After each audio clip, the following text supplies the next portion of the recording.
Line now. So I would like to warmly welcome him. He's the one who initiated this workshop. So then I welcome the today's speaker, Mr. Salia Dharmavardhana. He is the Additional Director General, Department of Public Enterprises, Ministry of Finance. So on behalf of University Research Council, I would like to warmly welcome you, sir, to this session. And I take this opportunity to thank Mr. Arampat Debesa, who coordinated the resource person. Also, I welcome you all, both online and on-ground participants in the workshop. So all in all, I would like to invite the Vice Chancellor of our university to address the gathering. Thank you. Good afternoon to all of you.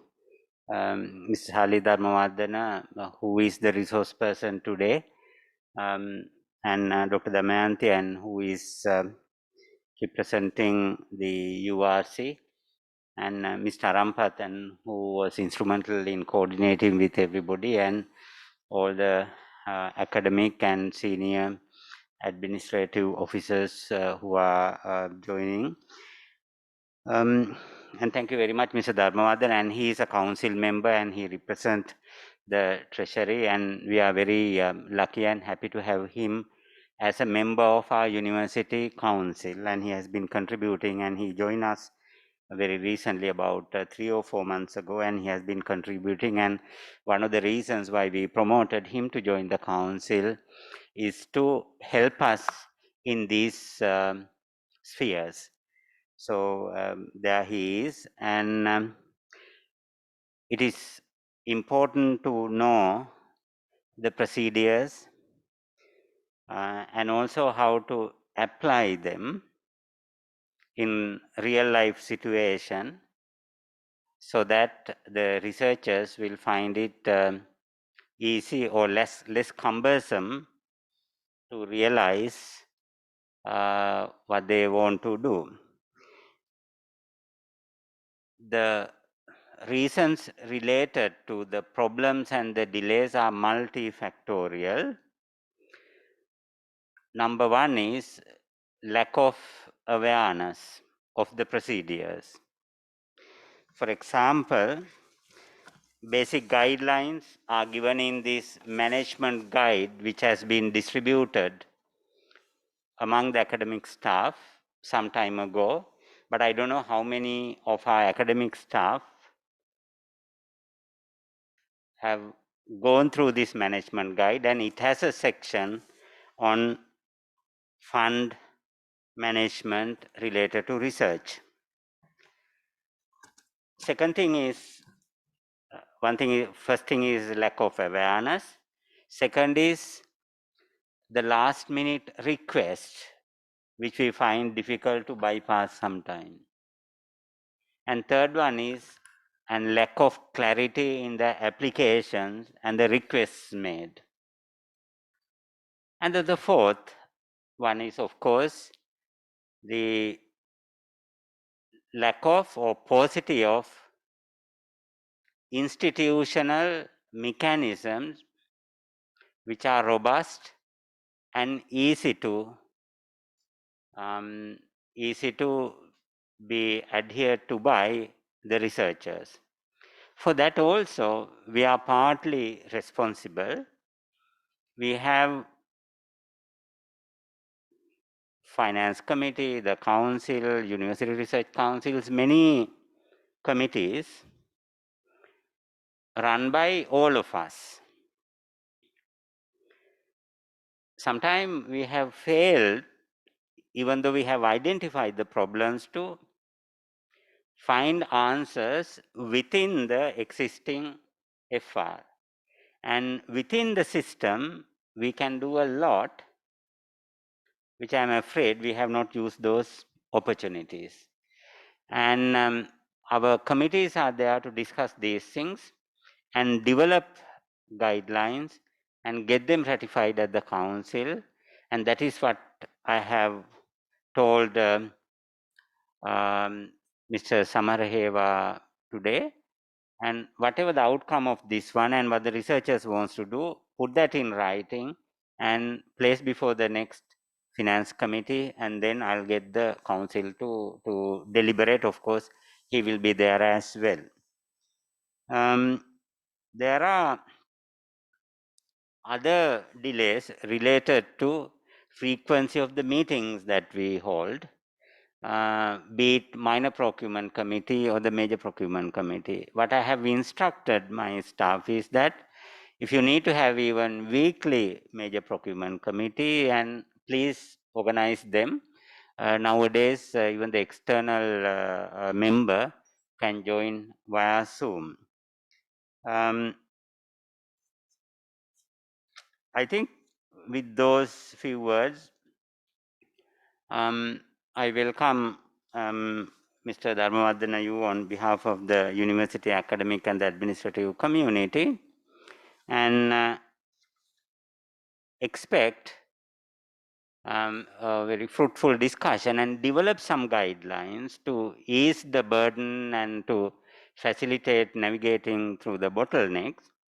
And lastly, Mr. Dharmadana, you have not seen much of the training and awareness activities that we have escalated during last 6-7 months, and be it conflict resolution, and be it the training academics to become heads and the senior administrators to improve their business etiquette. A lot of things are taking place. This is also part of that process to give an opportunity for the stakeholders to interact with us, and they will be asking a lot of questions towards the end, I'm sure, and also during this process to train them and develop solid guidelines for all of us to follow. And thank you very much. And I'll be joining from the Vice Chancellor's office. Thank you.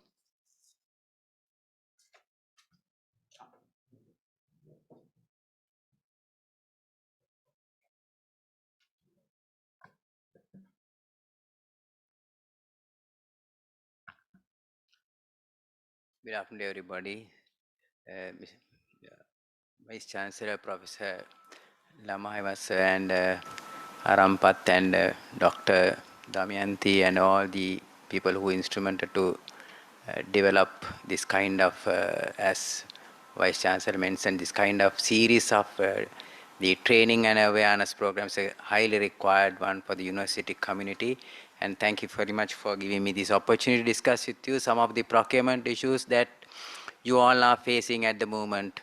So in a complex situation today, Sri Lanka, we face a very, very turbulent and difficult to understand the situation, where the procurement is a one of area which highly volatile, and people cannot take much of decisions under this hyperinflation situation. So I think you might have a number of questions to ask from me and to get clarifications. But anyhow, I try my level best with my little knowledge of this subject to answer your questions. And I welcome all the questions interrupting me when I am delivering the session. I have no idea regarding what is your level of understanding of the procurement subject. So when come to the procurement subject, is basically a management subject. All the management functions are involved in the procurement.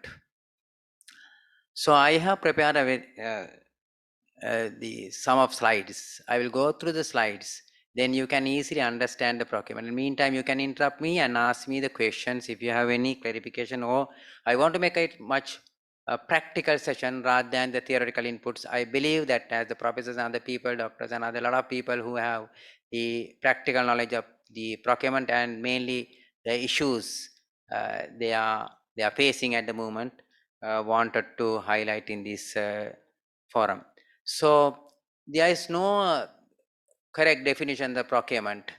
Some people say it is merely a purchase of goods, works and service. So what we are doing really in the procurement, we try to purchase goods, works and services, including the concerned services, to discharge our mandatory duties. When you are purchasing these goods, works and services, we have to interact with the marketplace. And then the problem arises regarding the cost, time, quality and other variables. So when you are tackling these areas, what we have seen in the last couple of years, the cost overrun, delays, inefficiencies, uh, and basically sometimes the ineffective procurement ultimately ends up with the uh, chaos and number of other issues. You can't discharge your mandate duties because of the delays in procurement, because of the cost overrun in the procurement, and mainly the inefficiencies or the corruption. Some people say the corruptions are taking place. Yes, of course. Some people use the procurement to do a number of corruptions because you know the when we screw the law, it is easy to uh, do the corruptive practices. When we screw the procurement, it is easy to do this kind of the fraudulent or the some of non-accepted activities. So the procurement, it's not a mere purchase of goods, works and services, just not like purchase a good from the market. Government procurement, basically there is no specific definition. So I have prepared a small definition. You can argue with me if this my definition is not going with your understanding. Procurement is a process of selecting a substantial responsive lowest evaluated bidder to obtain the predetermined goods, works and services in accordance with the required standards to achieve the organizational objectives adhering to the rules and regulation of the organization and at large the country, the laws prevail in the country. So you can see here what you are doing at the procurement to select a bidder, select a person, select a vendor, select a supplier, select a contractor or a service provider. So when you are selecting a person, what we expect is to maintain a trustworthy relationship. Trustworthy relationship. That is our requirement. As long as we provide fit for purpose goods, works and services, we can maintain that trustworthy relationship while we are adhering to the conditions of contract. So our main objective is to select a suitable person or a trustworthy person. It's not easy task. It's not easy task to select a person. So you have to uh, investigate, you have to examine his qualification, his experience, and to what extent he involved in the procurement, and to what extent he is trustworthy. His honesty, integrity, and objectivity we have to test when we are selecting. Therefore, the procurement is not an easy task. And procurement is a process. You have to start from something and ends by obtaining goods. And the same good we have to obtain again and again we have to do this one. Therefore, it's called the process. And the important two variables that we search for is a substantial responsive bidder, and the second one is the lowest evaluated bidder. We are not searching a vendor, supplier or service provider or consultant who provide the lowest cost. So most of people and auditor general's people also I have seen, so they raise questions, they raise audit queries. We have not selected the lowest bidder. So our intention is not to select the lowest bidder. Our intention is to select the lowest evaluated bidder out of substantial responsive bidders. Out of substantial responsive bidders, that is our main intention. So what do you mean by the substantial responsive? So first say, for example, so in the for invitation, 10 bidders responded us. Out of 10, there may be 5 only responsive bidders, substantial responsive bidders. Out of these 5, we select the lowest evaluated. That is what our intention is of the procurement process. And also meantime, we have to follow the regulations or the laws, ethics, cultures of the organization, as well as the laws prevail in the country at large. So therefore, that is why the procurement is a little bit tough and difficult. I heard recently in a committee in here, one guy who mentioned the procurement is a law. I want to very clearly mention you, procurement is not a law of the country. It has not passed by the parliament. Therefore, it's not a law. It's a guideline. It's a manual. It's a procedure.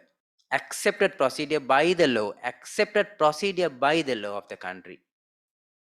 So therefore, we cannot violate that law. We can't break that accepted principles, accepted procedure of the procurement when we are dealing with the procurement matter. That is why he mentioned it's a law, but it's not a law. So you can deviate from the procurement procedures. How can we deviate from the procurement procedure? That is the most important thing. I think all of you have to understand you can't break the procurement procedure, but you can deviate the procurement procedure. You can't break that one. So as long as you have intention to serve the nation, intention to serve the people, intention to tackle the crisis situation, then only you can deviate from the procurement guideline using the prescribed procedure. There is a prescribed procedure to deviate the procurement regulations. That's why I use the regulations. It's accepted procedures. Therefore, it's become a regulations, even though it's not a law. So you can deviate. Basically, we call it public interest. Public interest. In Sinhala, we call Mahajana Yahapata. For the public interest, you can deviate the law. How can we deviate? Only what you want is the consent of your chief accounting officer. With the consent of chief accounting officer, because he has the discretionary power given by the parliament and by the president of Sri Lanka to deviate law only for the interest of public, for the public interest, for the benefit of public. So therefore, keep in mind, if you have justifiable grounds, and if you can provide in written all these justifiable grounds to deviate the procurement procedure, you can do it. You have what you have to do, you have to copy that one to the Auditor General as well. But keep in mind, the authority remains with the Chief Accounting Officer, that means the Secretary of the Ministry. If we delegate that authority to the head of the department, he can. But I know that discretion power cannot be delegated. It is with them. Right? That's the first point I want to bring from this definition. Any question from this one?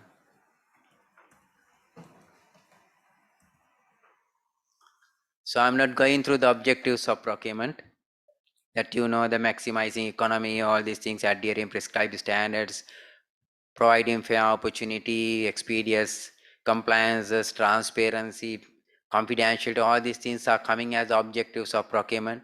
It's a general, very general objectives of any subject is also relevant to the procurement as well. But there's a one important objective behind this procurement. We are dealing with a third-party information. That's the most important one. We are dealing with the third-party information. We are collecting the third-party information for the procurement. Bidders are providing their secret information to you. Technical, it may be the commercial, it may be the financial information, are giving you to take a decision. Therefore, you have to maintain utmost confidentiality in working with the third-party information. And also, the other important one is going with the same thing, the transparency and accountability and the inclusiveness. These are the three most important aspects or the objectives that you have to look into. So basically, at the end of the procurement, our output should be a right quality, right price, right source, right time, right place with right agreement, goods, works and service. If so, we can bring our organization as a profitable venture, or we can discharge our objectives effectively, efficiently and economically. All right. So therefore, it is a one of aspects in the supply chain management. It's a one cycle of supply chain management. Supply chain management start from the procurement. It's a starting point. Without procurement, no supply chain management, no logistic. no other services. You can't do anything without the procurement. Without pencil, pens, and all kind of stationeries, how can you deliver your works? If a doctor, if he doesn't have all the required in the what you call the instruments, how can he do his job? No, it's not. It's impossible. So we have to buy or purchase all kind of requirements to discharge his or her duty. So that is why I say the procurement is the first cycle of the supply chain management. I told you it is a management function. So you have to maintain the good governance structures. You have to have a very good structures. You have to have good strategies, planning, organizing, directing, coordinating, communicating, controlling. All the functions are related to the procurement function. So that's why I told it's a management function. While you have to maintain, you have to more concern on your systems, prevailing systems, your available technologies, stakeholder expectations, the sustainability of the organization, CSR, ethics, security, risk management, very important, and the continuous improvement of your organization, and at last the people, their skills and their innovations and the ideas you have to take into account. Therefore, it's a teamwork. Procurement is a teamwork. It's not a individual work. Therefore, you all have to get together. That is why we form several committees for the procurement works. For example, technician committees, procurement committees, negotiation committees, a lot of committees, project committees, a lot of committees we are appointing because it's a teamwork. No one can take decisions. But all the committees are only making recommendations. The awarding or making a decision whether we buy or whether we select this particular bidder or not is up to the head of the department. So awarding power every time rests with the head of the department. Procurement committee cannot award, declaration committee cannot award any procurement to anybody, and they can't maintain any kind of communication with the bidders except in exceptional circumstances. There may be number of declaration committees for an organization, but only one procurement committee for a one organization, for a year or for a time period, certain time period. So you agree with me that's a management function. You have to plan. Without planning, no procurement. Procurement use a number of strategies. You have to manage strategies through planning, through organizing, and controlling. So there should be a leader for the procurement. That is why we select the chairmen for each and every committee. In addition to the head of the department as the awarding with the awarding authority. And confidential corruption, conflict of interest, gift inducement, those are the main problems I have seen in your university last couple of months in the council as well. Basically the conflict of interest I have seen number of cases, and I don't know what extent the corruption, but confidential is a matter of concern. I don't know what extent the gift and inducements are accepting, but you can't take even a plenty from the supplier when you are dealing with the procurement. You have to maintain utmost independency, utmost autonomy when you are working the procurement matter. This is very important.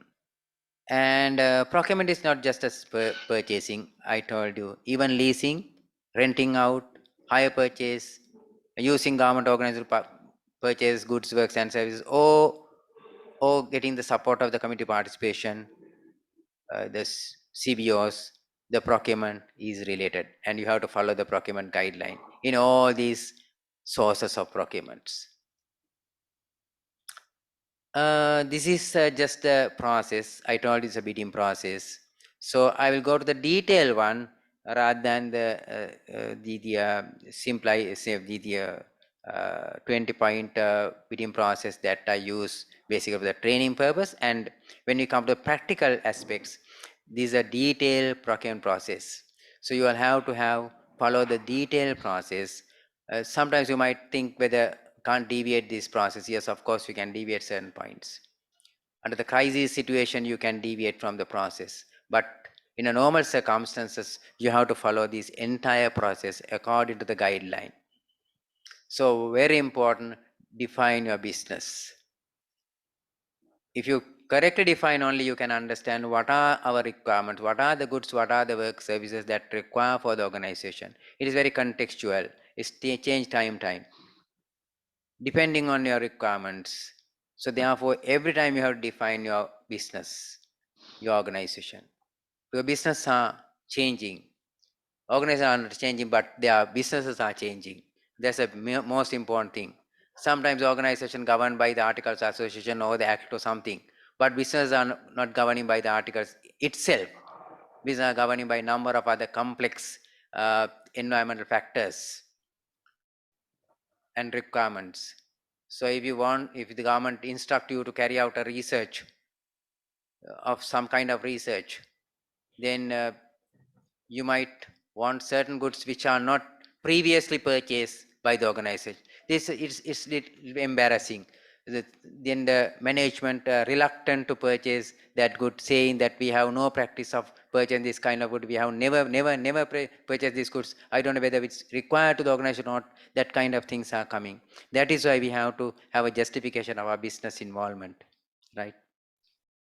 Thereby we can understand the needs, and whenever you try to purchase goods, works, or services, you have to have a technical specification. And once you prepare the technical specification, you have to analyze the market, examine the market, survey the market to find out whether this kind of specification can be obtained from the marketplace or not, or what are the available options to fulfill your technical specific goods, works, or services, uh, which is the required, and you have prepared a technical specification. And after you doing the market analysis, then you decide whether I buy or make. Buy or make decision is the most important thing that you have to take into account, right? Procurement is not purely the purchasing, purely the buying decision. It's a making decision as well. You can make instead of purchase. So then accordingly you have to develop the strategy. If you go to the procure, then set of strategies you have to develop. If you going to make, then set of strategies you have to develop. Then after you determine whatever it is, then you have to pre-test your uh, the strategy in the market, and then only you can prepare a kind of a detailed specification, practical specification, which is going with the market variables. In most of cases, what we have seen, we prepare our engineers and our people, experts prepare the specifications. When we invite quotations or invite the tenders, nobody respond, because or responded with a number of 20 or 30% variations, or they might come up with the conditional bids. These things happen because our procurement specification have not been tested in the market before we develop a detailed practical kind of a specification. It's very contextual. Technical specification every time not relevant. Today you prepare kind of a set of a detailed procurement specification, but it's not relevant to the next year. You have to think next year what kind of market available. So market are emerging, technologies are emerging. That is why I told you, you have to have this a process, and it's involved updating every time. Then you have to prepare the procurement plans. It's a mandatory requirement under this procedure. Mandatory requirement. You have to prepare 3 kinds of documents. You have to have 3 kinds of documents. One is a master procurement plan. Other one is a detailed procurement plan, and the procurement time schedule. We call the PTS. These 3 documents is a mandatory requirement for any organization. The master procurement plan says for the next 1 year to 3 year, what are our requirements? What are the goods, works, and services we want? And it's a kind of a document, not static document. You can change when the context is changed. When the context is changing, you have to change, you must change your master procurement plan. And you have to copy to the Auditor General as well. And the detailed procurement plan shows you what is the procedure, what are the procedures that you have to carry out to purchase a particular item. Each and every item is prescribed the procurement procedure in detail. So you can use the manual references. Manual has given a kind of a specimen format, but it's not required. You can prepare according to your requirements a kind of a comprehensive format relevant to your organization, right? Then once you complete the plan, then next one is preparation of procurement documents. If the procurement documents are not correct, then the entire procurement process will not provide you what you expected. Therefore, the document is a basis. Document is the most important strategy. Preparation of procurement document is a strategy. So if that is strategy has number of errors, then the entire procurement not provide what you want, is might not be effective. Therefore, the document preparation, within document preparation is a most important part. It is a part of the contract. You have to keep in mind when you are preparing procurement document, bidding document, we call bidding document or procurement document, is a part of the condition of contract. So law accept that bidding document is a part of the agreement that you sign with the selected bidder. So bidding document you have to keep even for 12 years according to the Right to Information Act, right? So all the bidding documents that has been used to sign the contracts with the selected bidders. Once you prepare the bidding document, then you have to have the procurement committees, or before that you have to have the procurement committees and technician committees to go through this document and to approve. Basically, the preparation of procurement document is the responsibility of the procurement entity. It is not the responsibility of the technician committee or the procurement committee. They are not involving in the preparation job of the documents, except in case of consultant procurement. In all other cases, it's a job of procurement entity or the university administration or the procurement cell of the university. And once you prepare the bidding documents, you have to submit that documents to the relevant technical committee. So I told you there may be number of technical committees depending on your goods, works and services. So the relevant one you have to establish and submit it for their perusal and the approval. So without approval of technical committee, you can't use the document. And once the technical committee approve the documents, you have to submit that documents to the procurement committee for the determination. In Sinhala we call tahawuru kirima, right? So whatever decisions taken by technical committee should be substantiated by the procurement committee as it is correct and no any irregularities. Therefore, both technical committee and the procurement committee are responsible and accountable for the error-free document, right?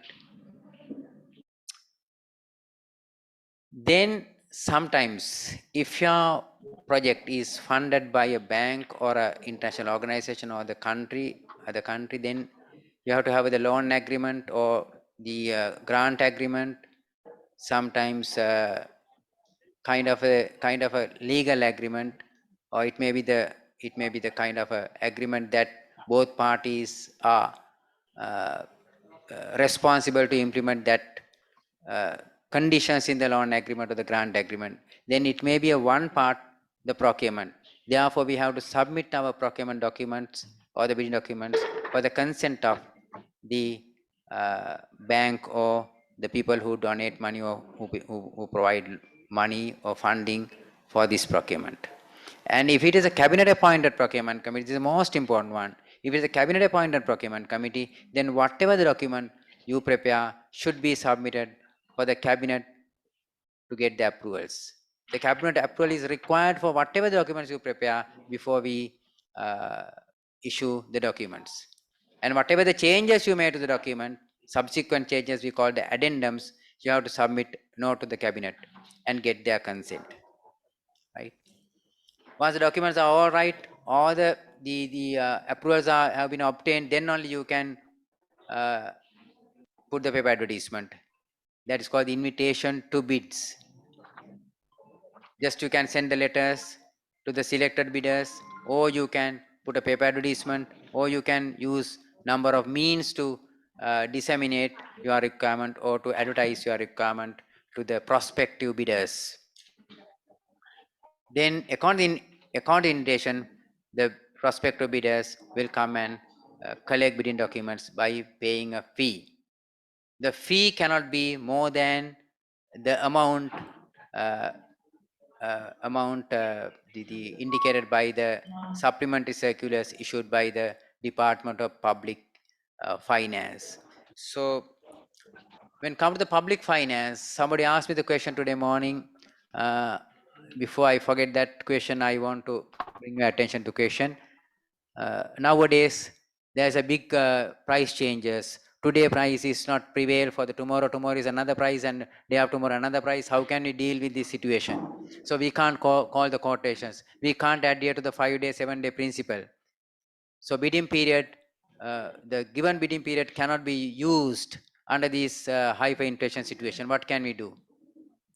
Then I immediately called to the Department of Public Finance today morning, and asked, did you receive any kind of request from the university parent, any university to deviate from these requirements? They mentioned, no, we have not received any letter from any organization who want to deviate from the bidding period prescribed by the supplementary guidelines or supplementary manual guidelines by the Department of Public Finance. So it shows me that the gap of the knowledge, right? If you want to deviate, there are two mechanisms. One is to request from head of the chief accounting officer or the secretary, and other one, the Department of Public Finance. They are the people who are the guardian, who are the owners of this guideline and the manuals. So you have to write to the Department of Public Finance and ask, I want to deviate from this 5-day principle, 5-day bidding period, or 7-day bidding period, or 1 month or 42 period. So because the prices are changing, I want to follow the bidding period given in the crisis, the emergency guideline. Or I want this 2 days, I want to your approval to implement the 2 days bidding period because of this reason. With the justification you send, immediately they respond you, but nothing happened. I think morning somebody asked me that question when I'm here.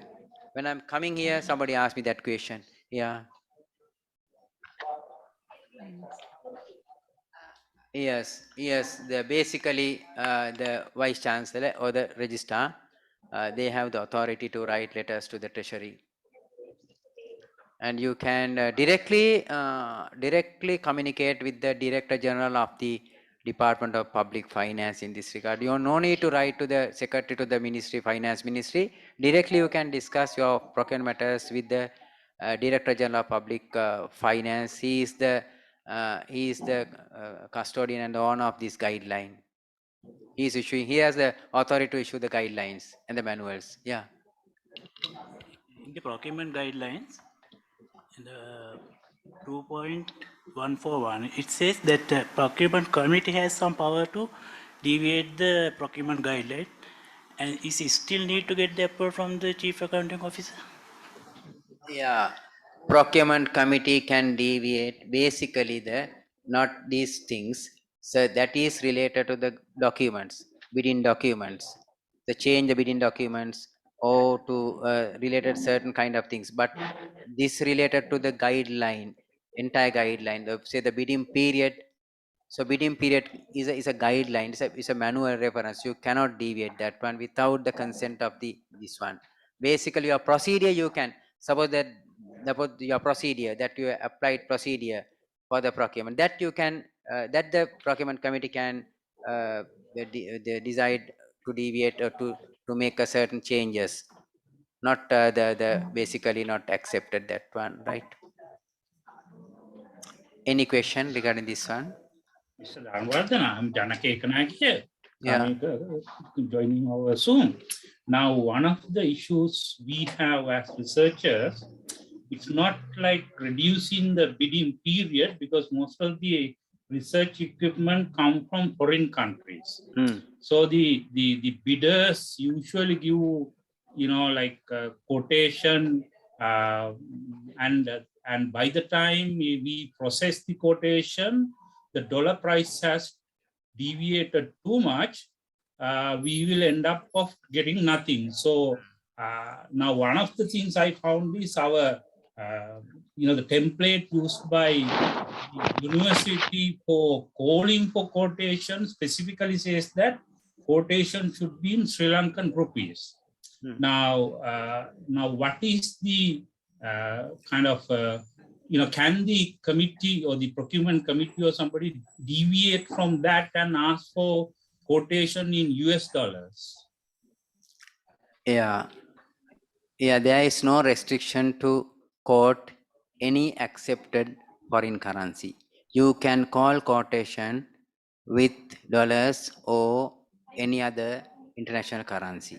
But when you are evaluating, you have to convert that currency into a easiest currency that you can use for the evaluation. Suppose that you call by US dollars, then no need to convert under this situation. What is my recommendation? You can evaluate keeping the dollars as it is without converting them to the Sri Lanka rupees. So basically the guideline says, if you want to convert to the Sri Lankan rupees, you have to use the rate prevail, the selling rate determined by the central bank 21 days before the submission date of the bidding documents. 21 days before the submission date. The rate prevailed 21 days before the submission date. The selling rate you can take to the convert foreign currencies into Sri Lankan rupees. But my recommendation is to keep dollars as the currency for your evaluation. Then you can easily evaluate. When you are doing with the foreign currency procurement, you can ask the bidders to quote their prices in dollar values. Then easily you can compare or evaluate with the US dollars rather than converting to Sri Lankan rupees, right? And then you can put another condition there. So when you are making payments, what is the rate that you use? When he discharge the service, you can mention in the procurement document or bidding document what is the rate that you use. You can mention the prevailing spot rate or the forward rate that you plan to use. Right? That is the easiest method to deviate from this requirement of converting to the Sri Lankan rupees. Or otherwise, as you know, as I agree with you, the dollar prices are changing every day and our rupee is depreciating drastically. And even the last couple of weeks, it's remained a certain level of stable, but we don't know what happened next couple of weeks due to the situation arising in the country. And because under that situation, you process with the dollar values. That is my opinion regarding your question. And when you're doing the international shopping procedure to purchase certain equipment, certain kind of instruments, basically use a shopping procedure, international shopping procedure. And sometimes, the Sri Lankan agents are there. They quote rupee value. Sri Lankan agents quote rupee value because they know that they can earn a lot of money. So you specifically mention, please quote by US dollars, even the local agents. Then easy to process. Are you okay Thank with you very my much. Yeah, answer? that's great. Yeah, thank you very much. Okay. Any question? Right.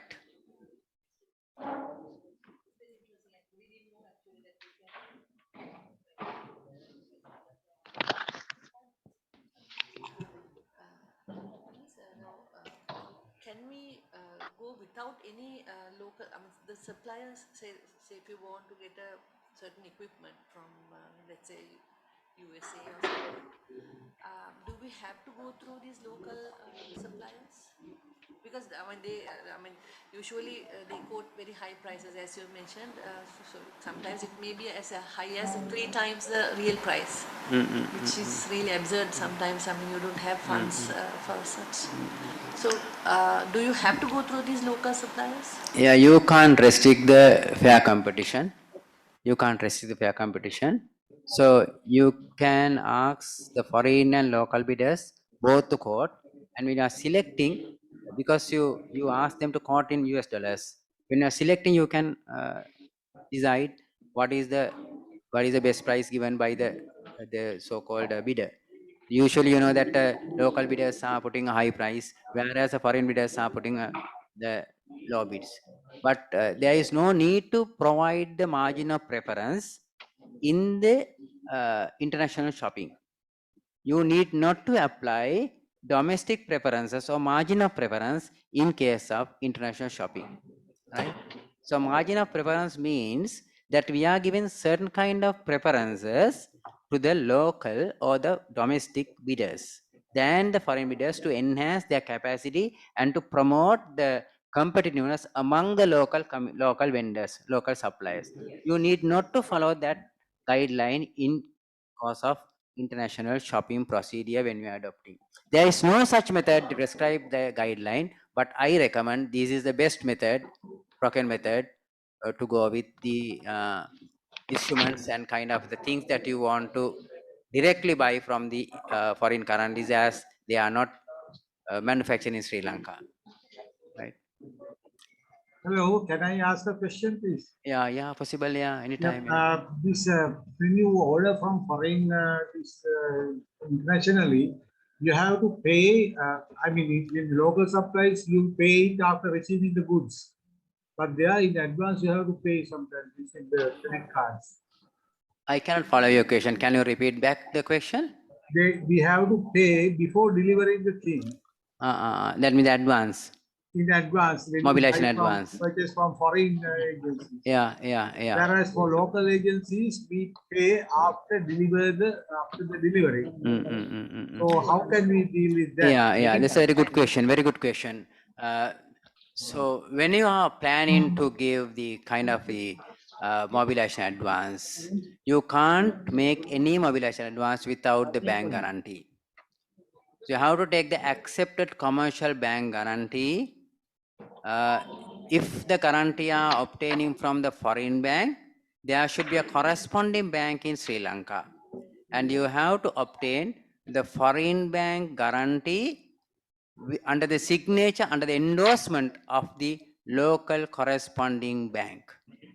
So if possible to take that kind of guarantee, only you can give 30% advance for the supply of goods to the foreign vendors, foreign suppliers. Or sometimes you can go to the 50%, it's possible, but you have to get the consent of Department of Public Finance. Mr. Dharmavardhana, Vice Chancellor, it is not even advance, and sometime and they expect us to pay the full amount upfront before they dispatch goods. And sometime, and this is for research work, and also it may be, we will say, Amazon, you have to buy something. Or there were some other examples recently. Yes. eBay, and you want to buy something, and you know that the product is good, but you can't. And actually, it is cheaper if you look at the price, and cheaper and reliable than buying from a local vendor. It is about 1/3 of that price. Correct. So it's a very good question. They expect us to pay through a bank card, actually, credit card. So what can we do about that? Yes, it's a very good question and a very practical question. I believe that the upfront we have to pay the 100% upfront before we purchase the goods. So the foreign bidders ask, because under the situation, under the Sri Lanka situation, basically they don't have the trust over the Sri Lankan public financial management and their fiscal policy in the country. Therefore, they ask upfront 100% deposit of the money in the LC in a foreign bank, not in Sri Lanka banks. That's we are practically experiencing these days. Even the oil case and all kind of things we are experiencing this one. And they asked the foreign bank to open the foreign bank LC with 100% upfront money. Therefore, you can proceed that one only with you have to get the consent of Department of Public Finance. If the bidder is trustworthy, and you can get a bank guarantee from them. Anyway, if you are making 100% 100% upfront mobilization advance, then you have to get two things. One, you have to get the consent of the Department of Public Finance, and second thing, you have to get the kind of a bank guarantee, accepted bank guarantee. Then only you can go ahead. But in case of uh, the shopping, that is the biggest problem of getting these kind of things. They don't like to provide basically the bank guarantees. They don't like. They ask pay your credit card or your debit card this amount to this bank account before we make a consignment to Sri Lanka. That kind of things happening. Yeah. But depend on the trust Mr. with you. Mr. But you can Dharmavardhana, deviate. Yeah. Mr. Dharmavardhana again, how much risk can the university take or with the approval of the council? And sometimes, and this kind of purchases only maybe $200, and some are maybe $3,000. And this is slightly different government entity, unlike a regular Department of Agriculture or Department of Health. Being a different organization, university being a different organization, isn't there a way of we doing at least up to a certain level, the university taking a risk?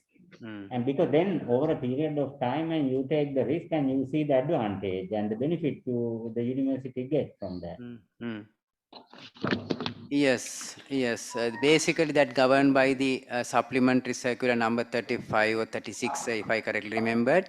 They have given the authorities of various head of the departments, the chief accounting officer, head of the departments, the financial authority or the financial limit of the procurement for the various kinds of procurement. But that's a guideline. When considered the university are dealing basically with the number of different kind of procurements, not like a general office. So university needs some of the equipment, some of the instruments which are directly has to purchase from the foreign countries. Then what you have to do, you have to write to the Department of Public Finance and to change the authority levels given to your organization. Generally given to your organization, you can ask a special authority, special approval for the financial authorities. It's possible to get it if you have the proper justification. So I discussed that matter also very recently with the department additional director general who is handling the procurement. He told me, so if there is a special case, we can consider the increase of the financial authorities given to that organization. It's possible. What you have to do, you have to get the consent under this situation. If you are working with the dollars, if you are dealing with the dollars, definitely you have to get the consent of the Department of Public Finance to increase your financial authority limits of the procurement. So as long as you are doing this one, I don't think there's a problem. I know some institutions, research institutes in Sri Lanka, they use credit cards and purchase the chemicals and from things from eBay, they purchase using credit cards. Can we as a university also can get a facility like that? After talking to Treasury maybe? Yeah, the guideline has given that there's a public finance circular. The institution can maintain a credit card, but the limit I can't remember the exact the limit. I think in those days 100,000 rupees, but you can ask a financial limit of your credit card from the Department of Public Finance, and basically you can use the university credit card. I don't know to what extent university is using that credit card, So you can use the credit card. It's possible, but you have to get the limit. Limit you have to obtain the authority from the Department of Public Finance. It's possible to take kind of a credit card. So are there any specific guidelines to use the university credit card? There is no such guideline. You can prepare the guideline and submit to the Department of Public Finance and get their consent. It's possible. Don't know whether the Bursa is willing to prepare such guidelines to help researchers.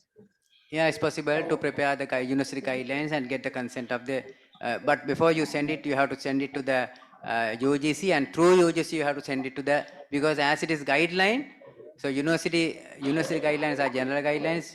One university can't use another guideline, another university can't another guideline. It's not possible. So whatever the guideline you prepare are common to the entire university. So problem may arise in university, but it may affect the other university as well. Therefore, when you are preparing the guideline, you have to first submit to the UGC and get their consent, and the UGC provided, UGC disseminate it to the, refer it to the Department of Public Finance, and they will assist you to get the concurrence. Basically, it's a little bit time-consuming task, but there is no any other alternative other than that one. Okay, thank you. We'll discuss with the Bursa and Yeah.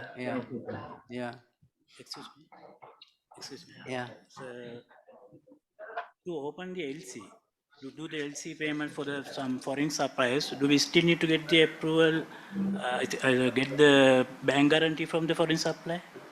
Yeah, of course. Yeah. To LC payment? Yeah. If you want to open the LC, you have to have the bank guarantee.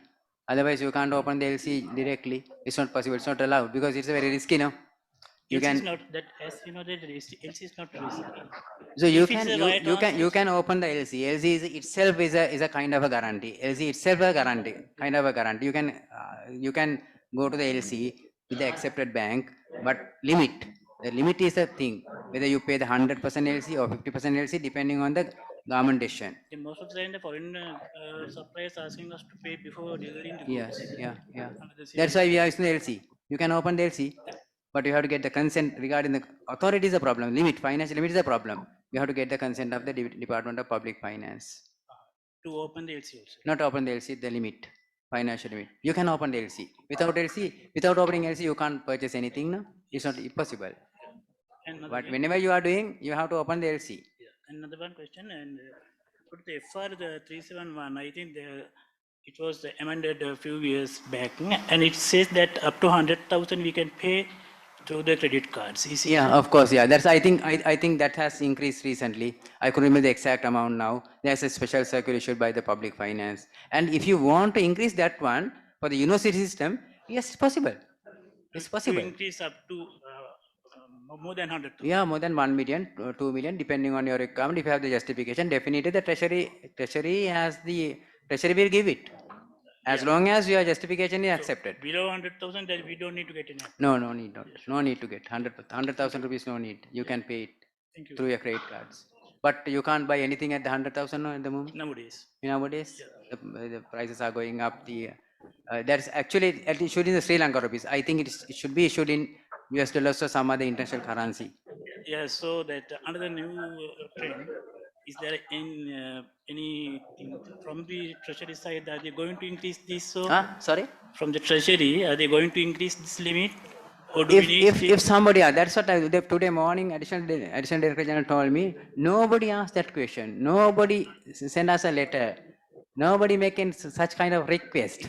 As long as there is no request, the treasury will not take any action. The treasury need to take this. Treasury knew. Yes, sure. Treasury know the situation, but how can we deal without any request? Usually the treasury practice is the answer to the request. Yes, sure. They are not investigate the things and issue circulars. That's not a practice. That's a real pathetic situation. I don't know why. The treasury is waiting for a letter from the others. Yeah, treasury in advance, they have to understand the situation. They issue the circulars before others ask. But it's not happening in Sri Lanka. Usually, if you ask the treasury, activated. Otherwise, treasury will not work. That's a pathetic situation. I can't answer that question, right? Yeah, the thing is that you follow what the given the guideline without asking the question. But you have to ask the question. You have to raise the question in writing to the treasury and get their consent. Usually we are giving. Number of occasions the public enterprises ask me numbers of deviations. I have referred to the Department of Public Finance and support to get their requirements. It's possible because they know the present situation. You can't adopt certain principles, certain guidelines given by these manuals. It's not possible. It's impossible. I don't think it's ends up next couple of years prevail. I think minimum 6 months the situation going on in Sri Lanka. Prices going up and the scarcity of the goods not available. Even the international prices are going up. At the moment, America, there's a big high inflation situation. And European Union is also facing a big high inflation situation, not in Sri Lanka. The scarcity is also same. Number of goods are not available in the international market as well. Right? Number of barriers, number of obstacles prevailed.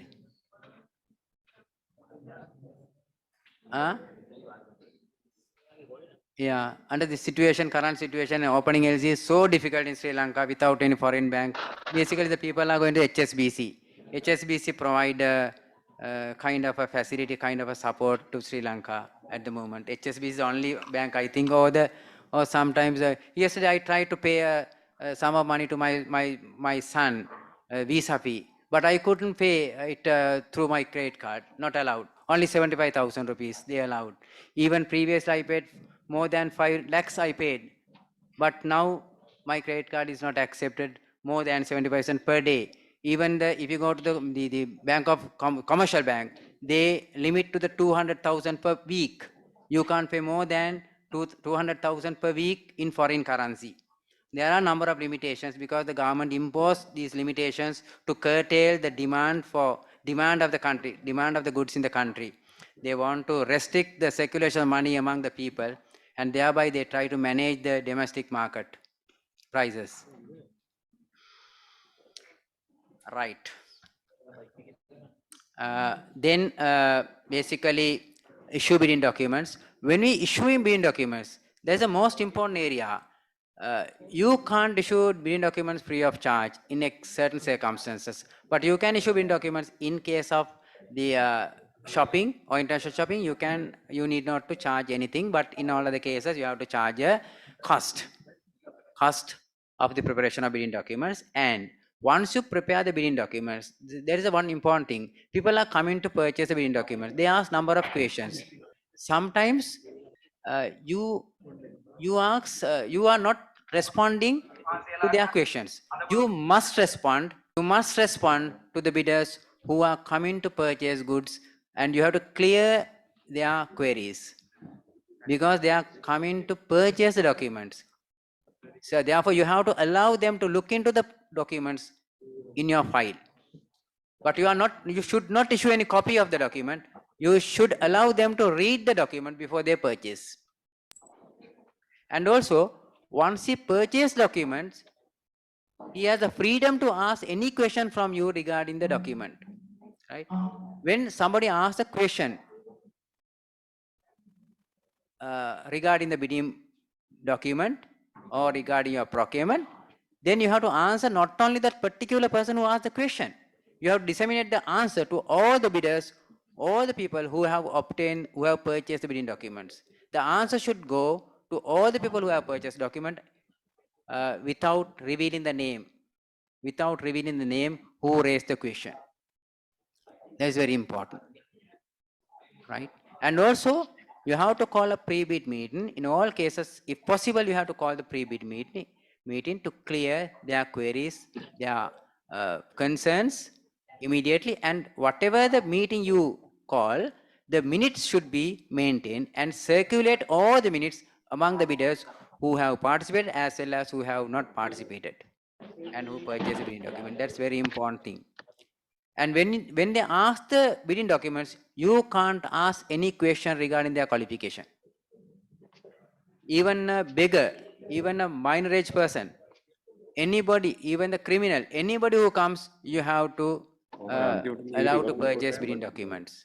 But all the qualifications, all the experience and education and all kind of qualifications should be valid from the time of submission. From the time of submission, that qualification should be available with the particular bidder. If it is not available on the date of submission, then it can be considered to reject the bid. Submission date is very important regarding the qualification, not the date on purchasing the documents, right? That is the most important from regarding the pre-bid meeting and addendums. Addendums are the changes or modifications you are doing to the bidding documents, right? And when you are receiving bidding documents, the location and time should be clearly mentioned in the advertisement as well as ITB instruction to bidders. When come to the bid evaluation, I'll come to bid evaluation later on. So I skip at the moment. And contract about determination, determination is up to the procurement committee. Determination is not the job of the technician committee. Technician committee only can do the recommendation. Keep in mind that one. The determination is up to the procurement committee, and awarding powers every time rest with the head of the department. And before you award, before you determine, before the technician committee determine, before the technician committee recommend the substantial responsible overseer bidder, two things they have to do. One is post-qualification verification, number one. Number two is appeal procedure. That is not taking place at the moment in Sri Lanka. Very less I have seen. Appeal procedure and the post-qualification verification. And with that document, you have to submit the documents to the procurement committee for their determination. Right? That's very important. I'll come to that one later on. That is called the appeal procedure, and the post-qualification verification are very important. And if it is a cabinet appointed procurement committee, awarding is rest with the cabinet. And whatever decision you are taking, you have to inform to the cabinet by note to the cabinet or as a cabinet paper. And signing agreement, that is also very important. If it is more than 2 lakhs, you have to have a written agreement. You have to have a written agreement if it is more than 2 lakhs rupee, 2 lakhs agreement, 200,000 rupees. An agreement should be a part of the bidding documents, and in advance you have to give that document, the agreement to read and understand by the prospective bidders. And the other one is a release of bid security. You know why we are taking the bid security? To ensure that bids are not withdrawn before award. Before award, we want to ensure that bids are not withdrawn by the respective bidders. We want to keep bids with us until we finish our job. So if they want to withdraw their bids, yes, possible. Up to what? Up to when they can withdraw their bids? You asked me the question, now I ask you a question. Yeah. Time of evaluation? No. Before opening the bid, the bidder can withdraw the bid. Yes. Before open the bid, I agree with that. Before open the bid, the bidders are allowed to withdraw their bids. After that, we are not allowing bidders to withdraw. Only up to opening the bids they can withdraw. If they are going to withdraw after opening, we must encash the bid guarantee.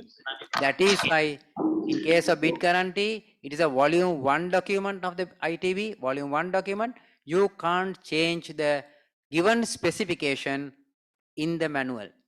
There's a special specification for the bid guarantee. That specification should be used. No banks can be changed. No procurement entity can be changed that document. Why? We want to preserve two important conditions. One is the non-conditional. Second one is on demand. Non-condition and on demand. There cannot be any condition to encash the document, and it can be encash at the first instance. Issue the written request to the bank. Bank should pay. That happened to me as well. When I was in a project in Kandy area project, one of the well-known bidder, we paid him advance of 20%, mobilized advance. He vanished with the advance. He has gone abroad with his wife without informing us, and he has not started the procurement. I started the work given to him, And I was a person, I signed that one. I was a person, I paid that one. So I was in a very critical situation because I don't have any other option other than the encashing this one. So I went to the NDB bank and asked.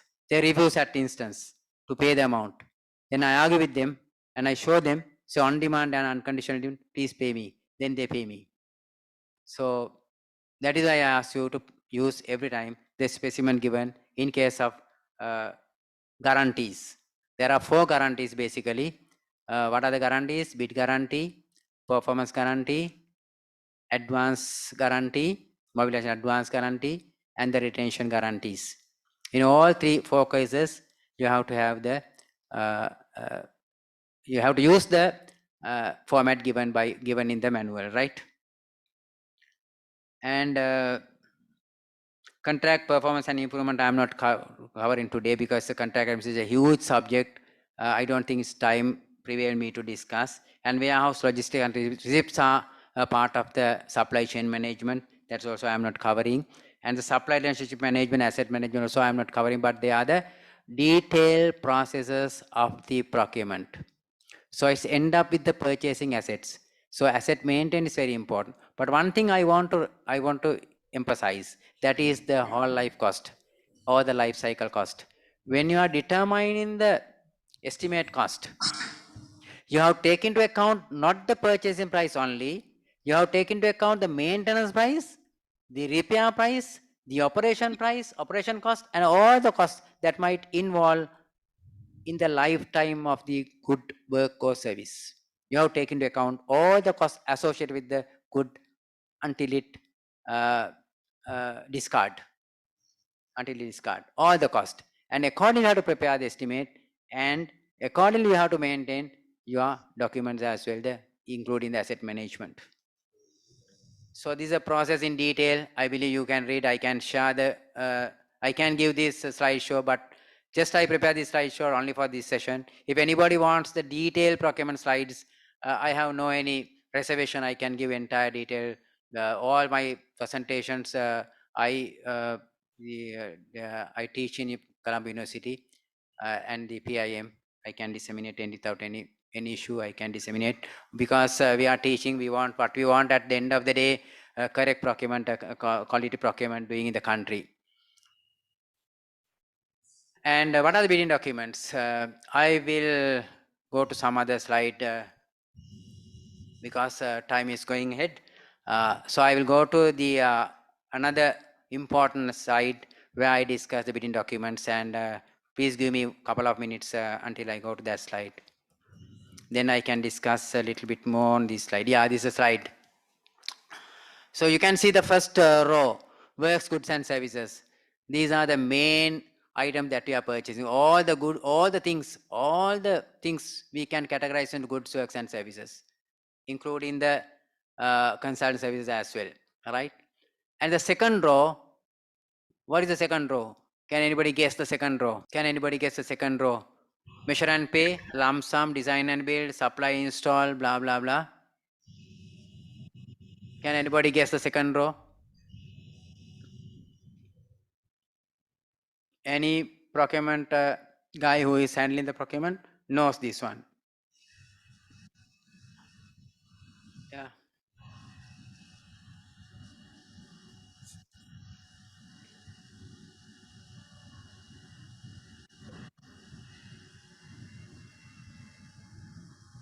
That is, of course, the contract methods.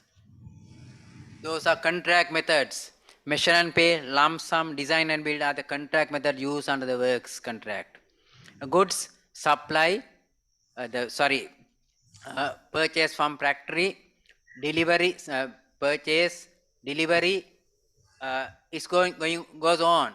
Installation, operation, maintain, repair. You can add to the contract all the works that's supposed to take. That is how it comes. And services, there is no specific kind of the contract method. It's a common method. So these contract methods are very important. Why? Our bidding documents are varied according to the contract method, contract type that you are going to sign the contract. Keep in mind this fact that your documents within documents are varied according to the contract type that you are going to sign. If it is a measure and pay, certain documents are not required, and lump sum, certain documents are required but certain are not required. Like that, documents are varied. So that I have given the entire things under this slide, but this I took this slide directly from the manual, and there are a number of errors in this one. That's what I want to highlight. So in case of custom design goods, so according to this slide, you can see I directly got this one manual. A specification are not required. A specification are not required for the goods, but specification required for what? Custom design goods. You want the specification of custom design good, but it is not mentioned in the guideline. There are number of the errors and number of the issues regarding our guideline, because it's actually prepared from the old World Bank guideline. We have not updated that guideline after 2006 onward. So all guideline we use still, we have not updated. The number of issues happened last couple of years because of the guideline, and guideline is a really a mess, and it's a kind of obstacle to the efficient effective procurement nowadays, because they have not updated. Even in the COVID situation, you experience number of issues working with this guideline. Right, I think I need to explain this one. That is the point that I want to highlight for this our colleagues. The documents are varied according to contract type, and please go through this one, and if you have any question, ask me. And I'll take only one thing for the explanation. Say the invitation to bid means advertisement. It requires to all the kind of types of the contracts. And instruction to bidders, that is a document that cannot be changed. It's a general document, prevail for all the procurements, right? University can prepare an instruction to bidders, general instruction to bidders, it common to all the procurement of goods, works and services. Then they can't change it. If you want to make any changes to the instruction to bidders, there should be a separate paper that is called bidding data sheet. So whatever the changes that you want to make, whatever the new instructions include to the instruction bidders, that can be done only through the bidding data sheet. So bidding data sheets is required for all the type of procurement, and condition of contract is a part of the contract signed between the selected bidder and the procurement entity. Therefore, the condition of contract are the common general condition of contract. You cannot change as long as the university prepared in advance to follow as a common condition for all the procurement of your organization. And if you want to make any changes, there should be another method that is called the contract data sheet, or special conditions, where you can change, modify, amend your condition of contract. I mean what? The document of condition of contract cannot be changed. If you want to make any modification, any changes, anything to be included, then you have to have a separate document. It's called the contract data or special condition, which required to all the type of contracts. And a specification, see here, specification required only for the measure and pay and lump sum contracts. But I suggest you, even it is not in the guideline and the manual, in case of customer design goods, you have to have specifications. You have to prepare specifications, right? And if you are unable to provide specifications, you have to prepare the employer requirements. Basically, employer requirements are used in design and build contract and all goods and service contracts. Employer requirements are given, and drawings and sketches, you know that you can prepare. Bill of quantities only required for the measure and pay. Bill of quantities, document of bill of quantity only required for the measure and fee, no required to any other contract types. Activity schedule, lump sum and design and build. Schedule of requirement for the goods and services, and form of contract, prevail for all the relevant for all the contract types, and price schedule only for the design and build and goods work services, not for the measure and pay and lump sum, and form of bids relate to all the kind of contract methods, and security forms that given by the manual are essential and required for all the kind of contract types. Please go through this one. There is a rationale behind these variations. Excuse me, I have a small question. Yeah. I'm Parakramini from the engineering faculty. I hope you can hear me. Yeah. Yeah. So my question is, like, sometimes when we make a procurement from abroad, and the invoice is usually sent for the product, and like upon arrival in Sri Lanka, we have to pay taxes. So how should we handle that situation? What is the correct way to handle that situation? You mean the taxes? Yeah, import No taxes tax. and duties. Yeah, suppose that this way, if you purchase any item from abroad, from international market, you have the custom department determine what are the taxes you have to pay. So nothing can, all the things should come to the custom, and nothing can come without the involvement of the custom department. So custom determine the all the taxes. Even recently, one of my sons sent me the gift, and you believe me that they charged me 21,000 rupees as I think more than 12 taxes. 12 taxes it include, right? And so that's a real situation. So custom determine the PAL, the VAT, the computer charges and document charges, and if I correctly remember, and the handling charges, and number of such charges, very big list of charges they impose for the goods. Then you have discussed that one with the custom department, and you can get their support to reduce if you have a proper justification, right? And one thing, right, there is no tax if you can mention that it's a used good. They can't charge any tax. When you're coming through the airport, we have to give the declaration, custom declaration. What will they ask us if you have chocolates and any kind of hot drinks or something like that? They mention, please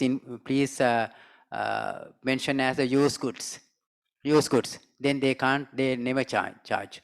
Likewise, the same method you can apply even a small instruments or kind of things that you purchase, right? Question online: can a deadline stipulated for receiving bids be changed due to enclosure of procurement entities due to unavoidable circumstances? Yeah, there is a separate guideline to deal the crisis situation. That is called emergency procurement.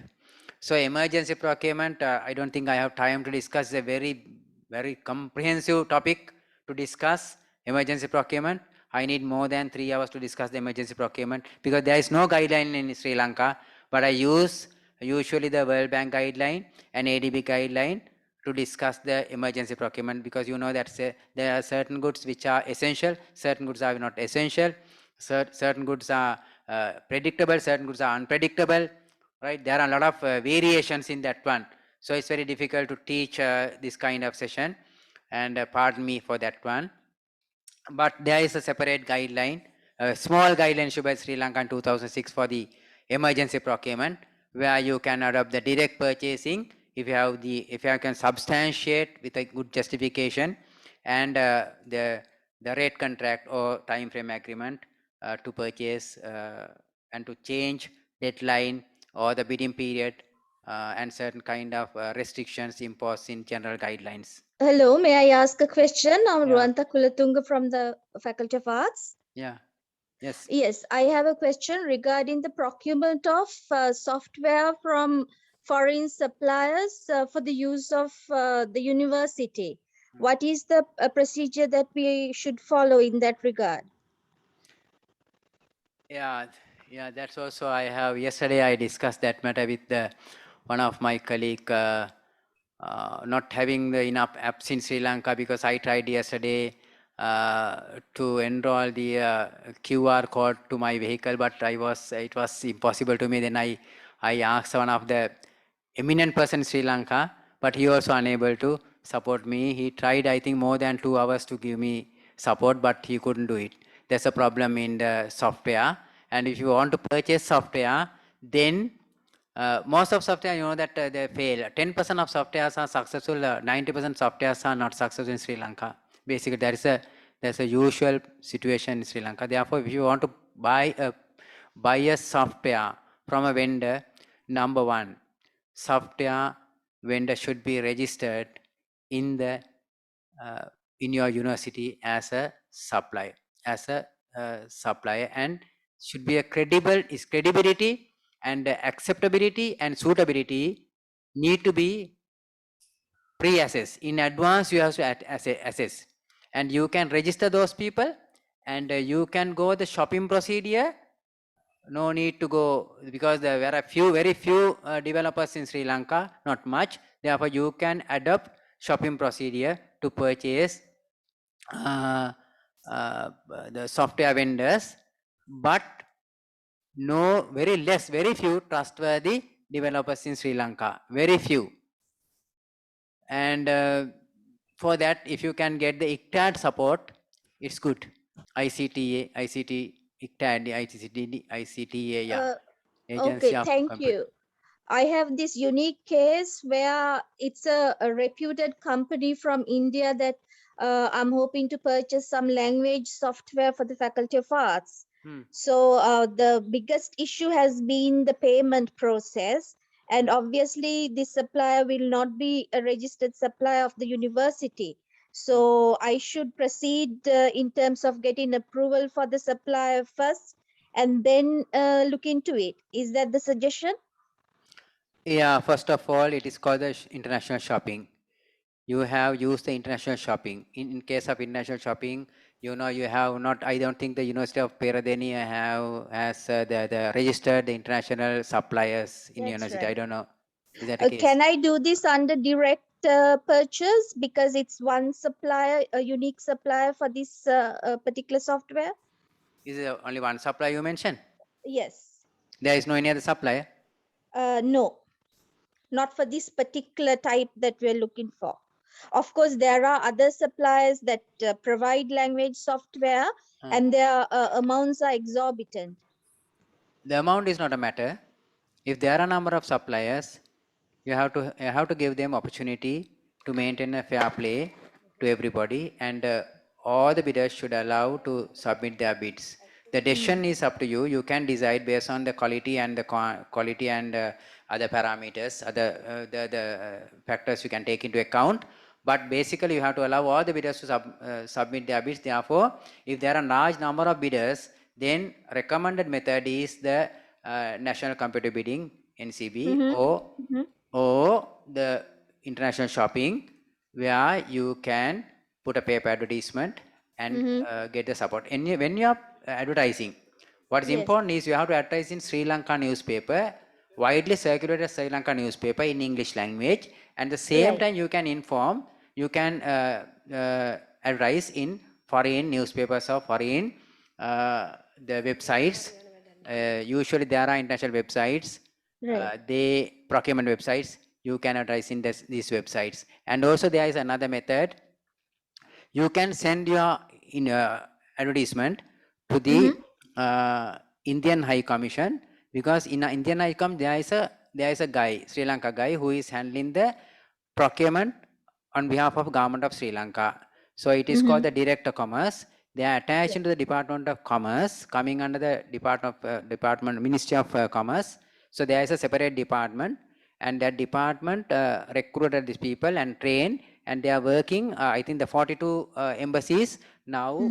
There are our officers who are dealing our procurement matters in embassy office, including India. You can send your invitation, your advertisement to that ambassador, the High Commissioner in India, and they will support you to advertise in their papers and their websites, right?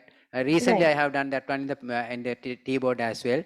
Recently, they advertised that kind of thing in Russia and Ukraine and other countries.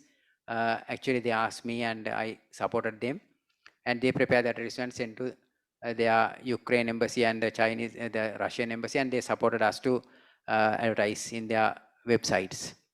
Right. What is your advice pertaining to the processing of payments eventually through the university?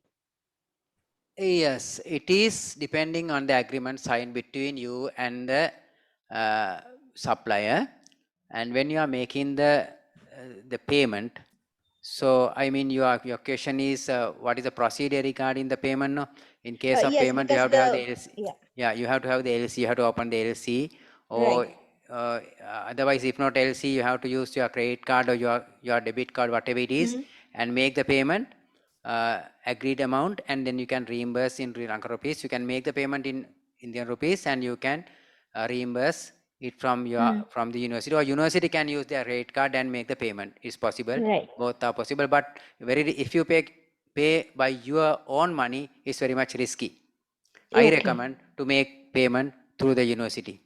Right. Don't make payment using your personal accounts and personal credit cards. It's very Right. risky because the auditors are queried and people suspect that people are usually suspect now. Even you are very much honest.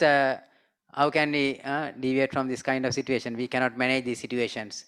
People are suspect every time. And therefore, what I recommend is to use the university credit card. I don't know whether it's possible to use the university credit cards for the small payments. I don't know whether it's available university to use the credit card or not.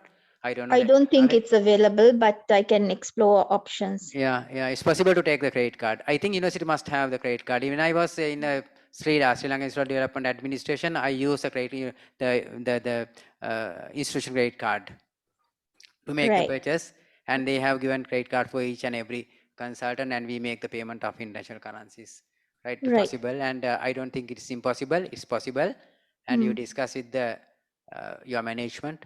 They will Yes. assist to maintain Yes. that kind of things. Thank you very much. It was very helpful. Thank you. Welcome. Excuse me. According to her, there is a unique supplier, it seems, right? Still, do we need to publish in international newspaper? No, he mentioned there is a unique one, but there are other suppliers. Their prices are very exorbitant prices. That is Yes. what he mentioned. The prices are very high, but price is not a matter to reduce the competition, and we can't curtail the competition because of the price.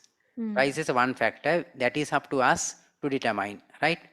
So we have to allow all the people to come into the process, and there should be a fair play for all the competitors. When it comes to documents, the bidding documents, there are two volumes. Basically, we are maintaining volume 1 and volume 2. Volume 1 should be included or should contain documents which cannot be changed. Volume 1 basically contain documents which cannot be changed. Volume 2 can be used to include all the documents that can be changed. All right. And when you prepare in the documents, it's a responsibility of the procurement entity, and review and approval every time the technician committee, and determination with the procurement committee, and no samples can be issued. It is prohibited, and it's very simple language, should be simple. We are using at the moment the FIDIC documents. FIDIC English is very high command and very cannot understand FIDIC documents. These are the international documents that are the documents that we use. We use that document and change according to our requirement. We call that FIDIC document. And no modifications possible to ITB and COC, condition of contract. And whatever the changes you made, you can do only to the contract data sheet and the bidding data sheet. And no photocopies can be used. And all the documents should be originals, and every document should have two sets. One is for copy, other one is for original, other one is for copy, right? And copy and original, you can't use photocopy to make the duplicate one or the copy one. Original and duplicate should be solved as a one set. And each bidder allowed to submit only one bid, except it's allowed to alternative bids. In case of alternative bids, that's also I want to mention that I have seen that irregularity number of places. So when you allow alternative bids, So alternative bids will take into evaluation at the end. We take the alternative bid of the selected bidder for the subsequent evaluation. We are not evaluating all the alternative bids from inception. We evaluate only the original and we take a decision who is the best bidder, and his alternative bid will take into the decision making. That you have to keep in mind. I think, I don't know whether you got the point. I mean that the alternative bids, in case of alternative bids, all the bidders are submitting alternative bids, but we are not the examine the alternative bids. We examine, we review, we evaluate only the original bids, and at last we conclude who is the substantially responsible lowest bidder.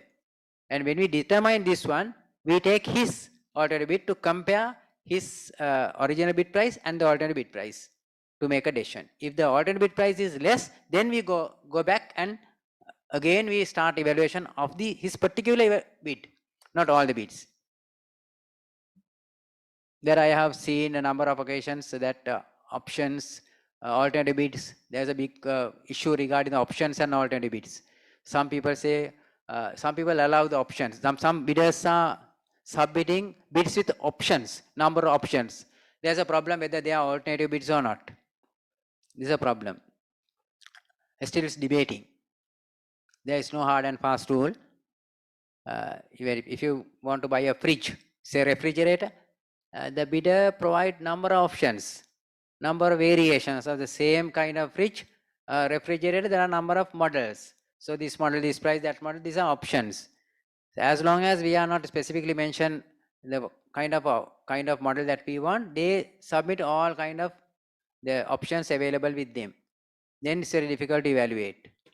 Can we mention the model? Huh? Can we mention the model? We can mention the model. Yeah, it's possible. It's possible. This is restricted, I think. Yeah. It is restricted, I think, mentioning the model and the brand You names. can't mention the brand name. You can't mention the brand name. You can't mention the country, but you can mention the model. Model means you can say if you want to the kind of say refrigerator, this much of cooling level. That means the Specification, yeah. Model in the specific. Model means the specifications. No, models are depending on the various specification. This model, this have this facilities. This model, this facilities. Like the facilities are depending on the facilities. Number of facilities. So they I would say that we can say these are not similar. Oh yeah, it's possible. Yeah. These are not similar. We can use the brand name even with the word similar. We can use the brand name with the word similar. Yeah. Inverted commas similar.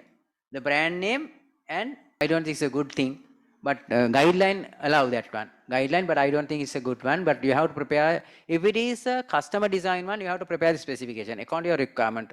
Otherwise, you have to mention your requirement clearly. Then they will determine this is the model, tally with the requirement. Then we can easily evaluate. That is why this guideline, if I go through again this one, I think you have not taken this one. Give me 1 minute. Yeah, so you can see here, instead of a specification, we can provide the employee requirements, design and build, and the supply install and the custom, all the kind of things. We can put the employee requirements, even the services. So under the employee requirement, if you very clearly mention this kind of this good we are going to use for this kind of requirement, this kind of purpose, then the supply determine this is the model that they request. Then they quote that model only, right? And also it is easy for us to evaluation. That is why we have to. That's why I told you we have to analyze our business need first, then determine the good. Good in the sense what is the kind of a good we want. We are not doing these ones. May I ask a question again? Yeah, possible. Yeah.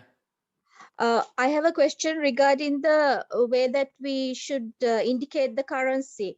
Now, in order to address the price escalation situation in the country right now, is it permissible for us to ask in the tender document for the bidder to quote in dollar value, but the ultimate payment to be made in rupees? I mentioned, I think I answered question. I directly answered that question. You asked the same question. Yes, possible. You can prepare bidding documents with dollar values. Right. And you can evaluate with dollar values. You can make the payment with dollar values. There is no any restriction to use only one currency. As long as they are the internationally accepted currencies, you have to give the fair chance to all the currencies in equal manner. Mhm. Okay, thank you very much. One thing that for the local tender, excuse me here, Yeah. for local tender, under this inflation in the country, can we ask them to quote in the by dollars? Yeah, why not? It's possible. It's possible. Because the Sri Lanka currency is not an international currency, other currencies are all international currencies. We can ask the local bidder to quote in US dollars. There is no any restriction by the guideline. I didn't Thank find you. any kind of restriction in the guideline. I didn't see. If somebody see, let me know. According to my understanding, it's possible because the currencies are. Yes, there is nothing in the guideline, but in the accepted bidding documents, it says. You have to mention the guide. You have to mention the guide. Your bidding document.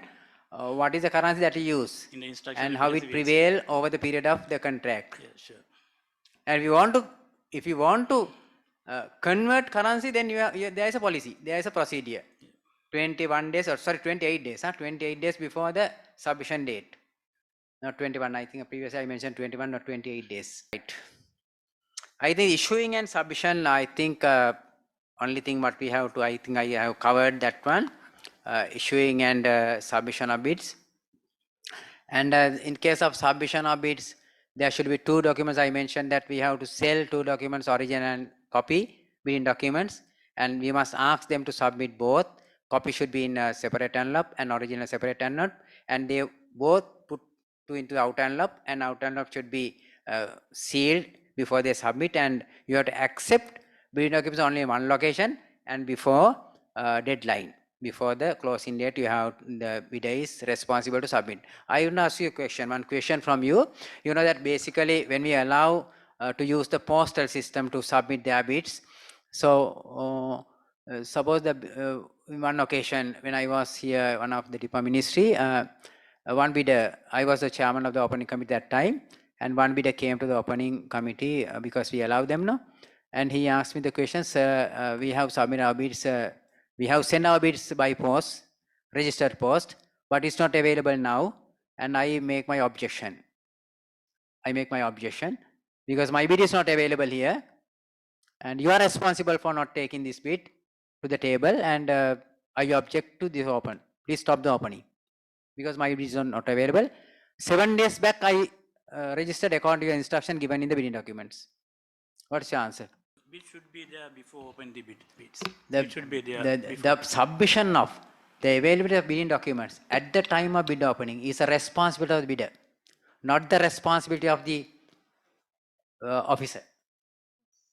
Right? Is a point that I want to tell you. The physically bidding document should be available at the time of opening. Physically available. It is the responsibility of the bidder to bring that bidding document, original bidding documents, not the copy, not the duplicate, not the photocopy. We are not accepting because it's a responsibility of the bidder. And late bids should not be accepted. There are exceptional to regarding the late bids under the certain situations because of the emergency situations, and very basically in case of the consultant procurement, there is no word late bids, right? We can use a number of means. In case of consultant procurement, I will tell you this one also. When you tackling the consultant procurement, what is our intention is to include as much as possible names of the consultant in our long list. We can use any means to enhance, to include, to obtain the names for this particular procurement, to prepare the long list.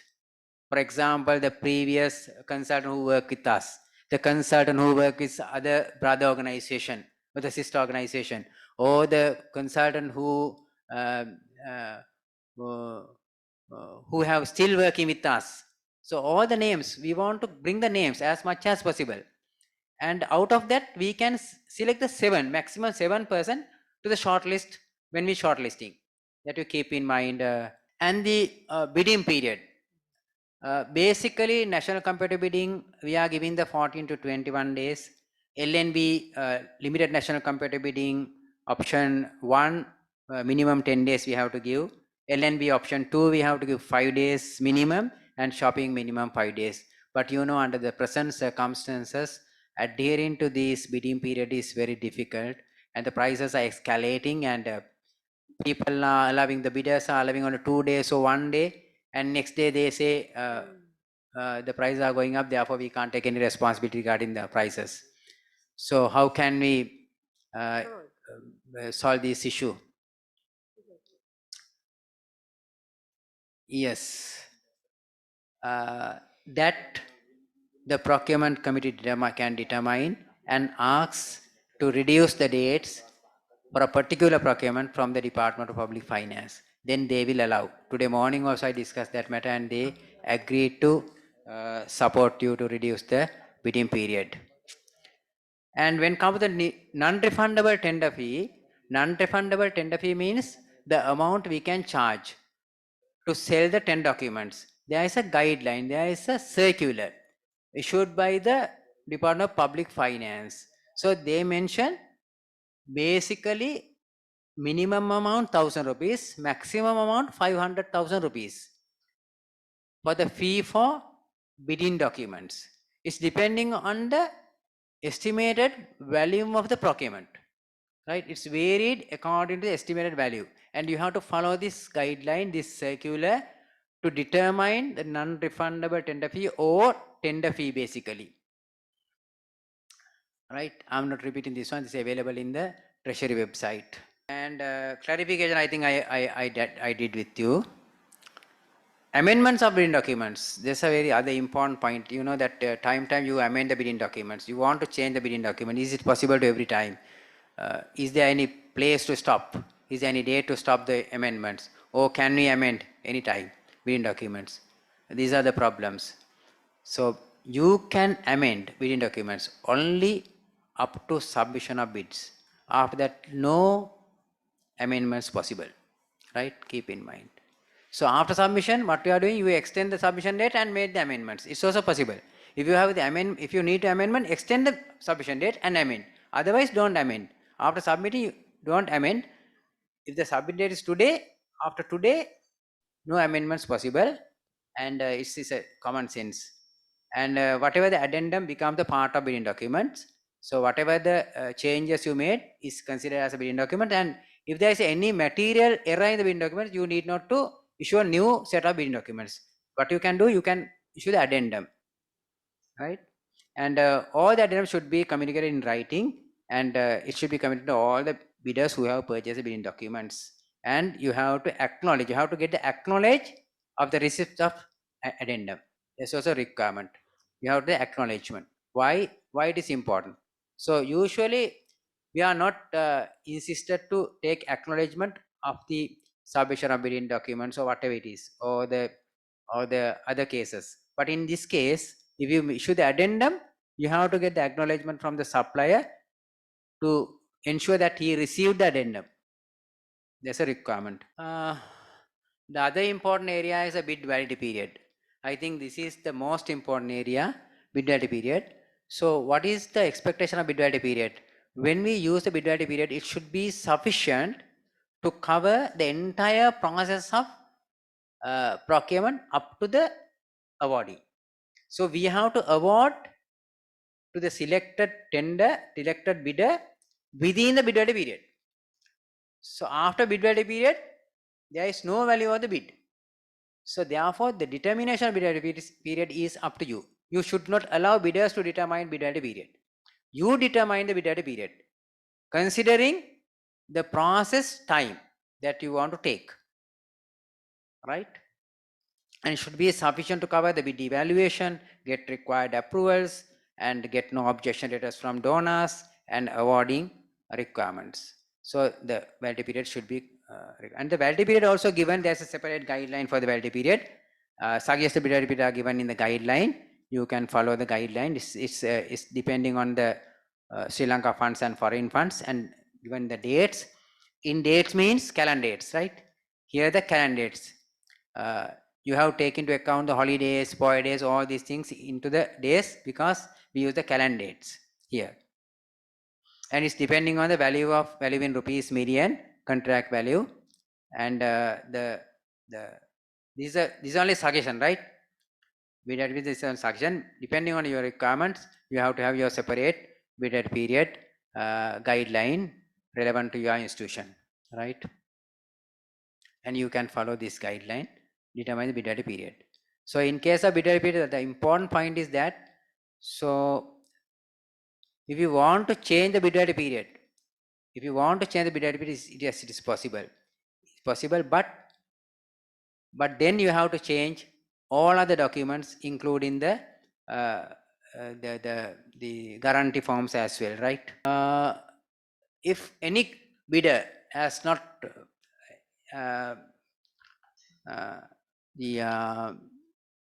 or he has given some other different bid ready period, or he has not complied with the bid ready period given by us, then the bid should be rejected. There is no other alternative. It is called as a counter bid or conditional bid. So say we mentioned bid should be valid for 1.5 months. Then the bidder might say, I want 2 months bid ready period for my bid. Then you have to reject.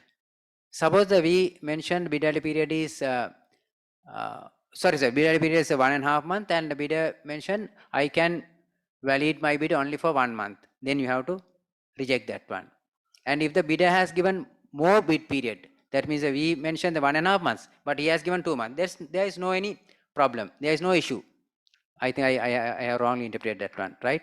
So if he has given the shorter bid ready period, we have to reject. If he has given the longer bid ready period, we have to accept. There is no issue. There is a point that I want to highlight this regarding this one, right? And it's possible to extend the bid ready period, as I mentioned you. And your evaluation should be completed within the half of the bid ready period. Otherwise, you can't take the technician committee the allowances and the procurement committee allowances full amount. If you want to get the full amount of evaluation committee allowance and the technician committee, you have to complete your evaluation half of the period of the bid ready period, right? And if there is a delay of evaluation, then you have to extend the bid ready period. But if the bidder reject to accept, then you cannot forfeit his bid guarantee, because it is the fault of us. As long as fault is us, you are not allowed to forfeit bid guarantee, right? I'll skip this one. I think I have done this one. So I'll this one also I skip this one because it's not clarification, as you can understand. Alternative bids. Alternative bids can be considered only if the bidding documents allowed. If not, alternative bids are not accepted. If the bidder sent a bid with alternative bids, which should be rejected, because it is a conditional bid, right? That's what I want to highlight. But this is not relevant to the options. Options is not considered as alternative bids, right? And value added tax, I'll come to that point with the evaluation, and I directly go to the evaluation. I'll come to the standard bidding documents. There are 4 standard bidding documents issued by the CEDA. CEDA is a Construction Industrial Development Authority, only for the works contracts. Works contracts, you have to use the standard bidding documents. Minor contracts, medium contracts, major contracts, and design build contracts, they have issued 4 kind of documents. That is called the minor contracts, means up to 10 million contracts. You can use the SPD 1, SPD 3, medium contracts 10 to 100 SPD 1, major contracts more than 100 million, SPD 2, and design and build SPD 4. You have to purchase these documents from the ICTAD or the CEDA. And for the goods, the Treasury has issued the standard bidding document. It is called the NPA Goods SPD 1. This can be downloaded free of charge. You can download that document. You can use that document for your shopping as well as procurement of goods under national competitive bidding process. So I don't know whether you follow this one. I have seen that you follow different kind of standard documents, but you have to use this document. That is the document issued by the Treasury for the shopping purposes, right? There is no consultant procurement document issued by Treasury so far. I think it's still drafting.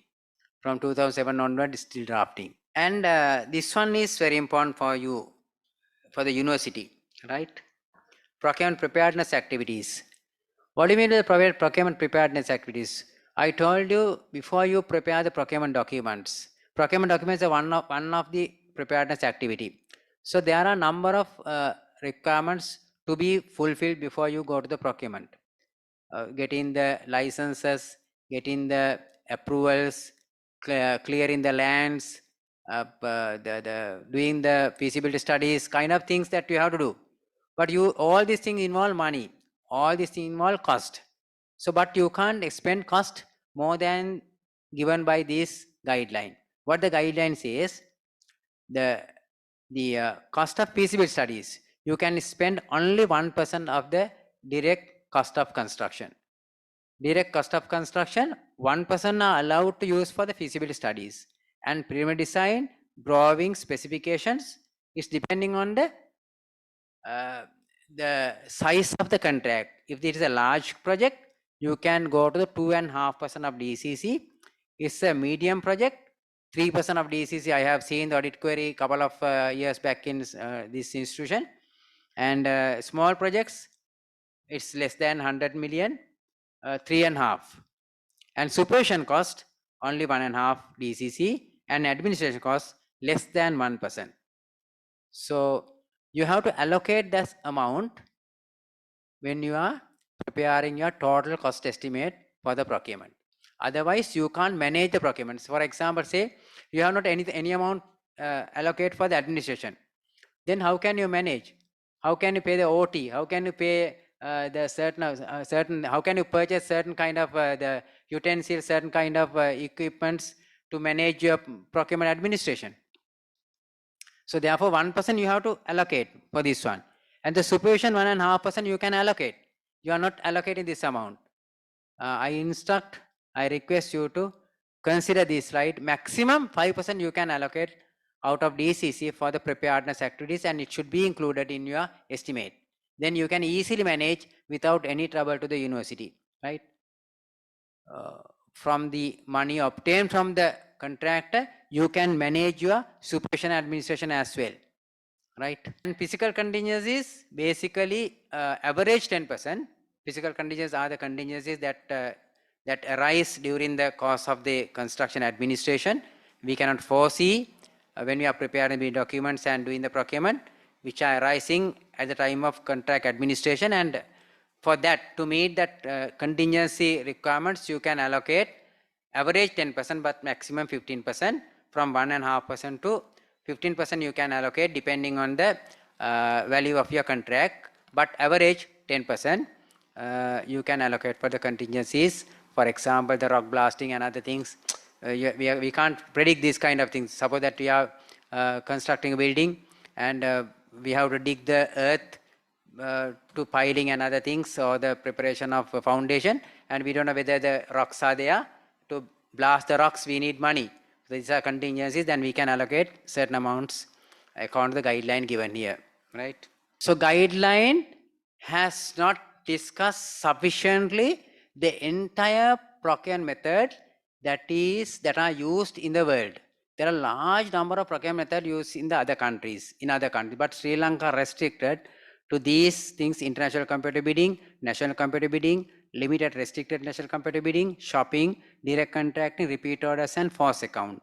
And furthermore, emergency, committee participation, two-stage bidding, two-envelope bidding, pre-qualification of bidders. So the last two-stage bidding, two-envelope system and pre-qualification are not the method. Of course, they are the procedures. I think they incorrectly mentioned as methods, but I put as it is to show you those are not methods. Those are the procedures, right? Two-stage and two-envelope, those are procedures.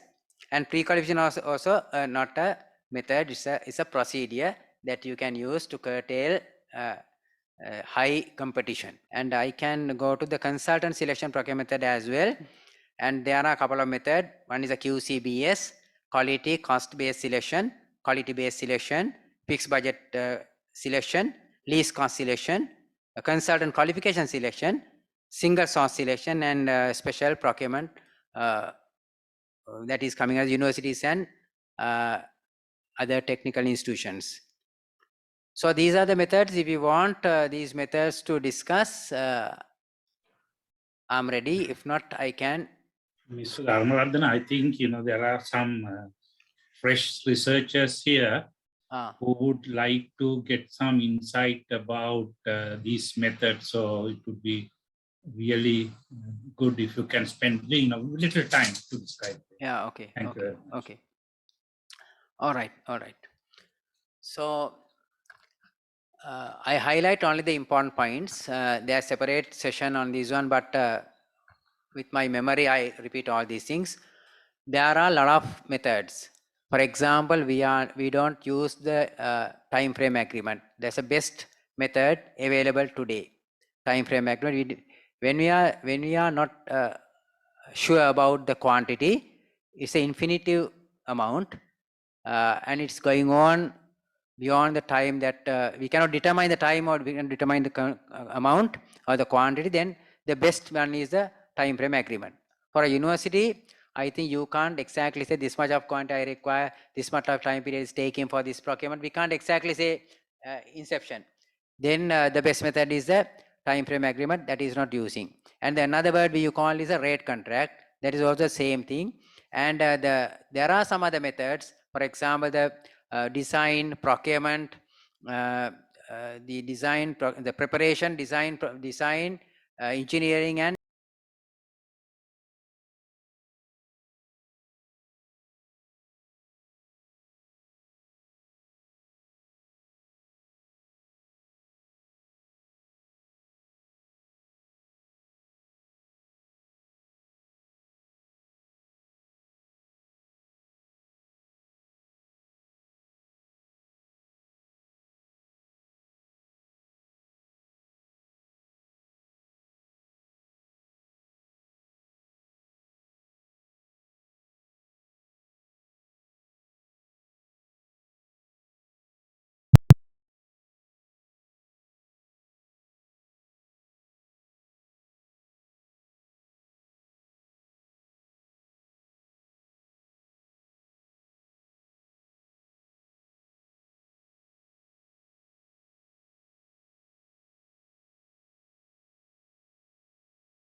But my recommendation is to use 3 language newspapers, widely served newspapers to advertise your procurement advertisement.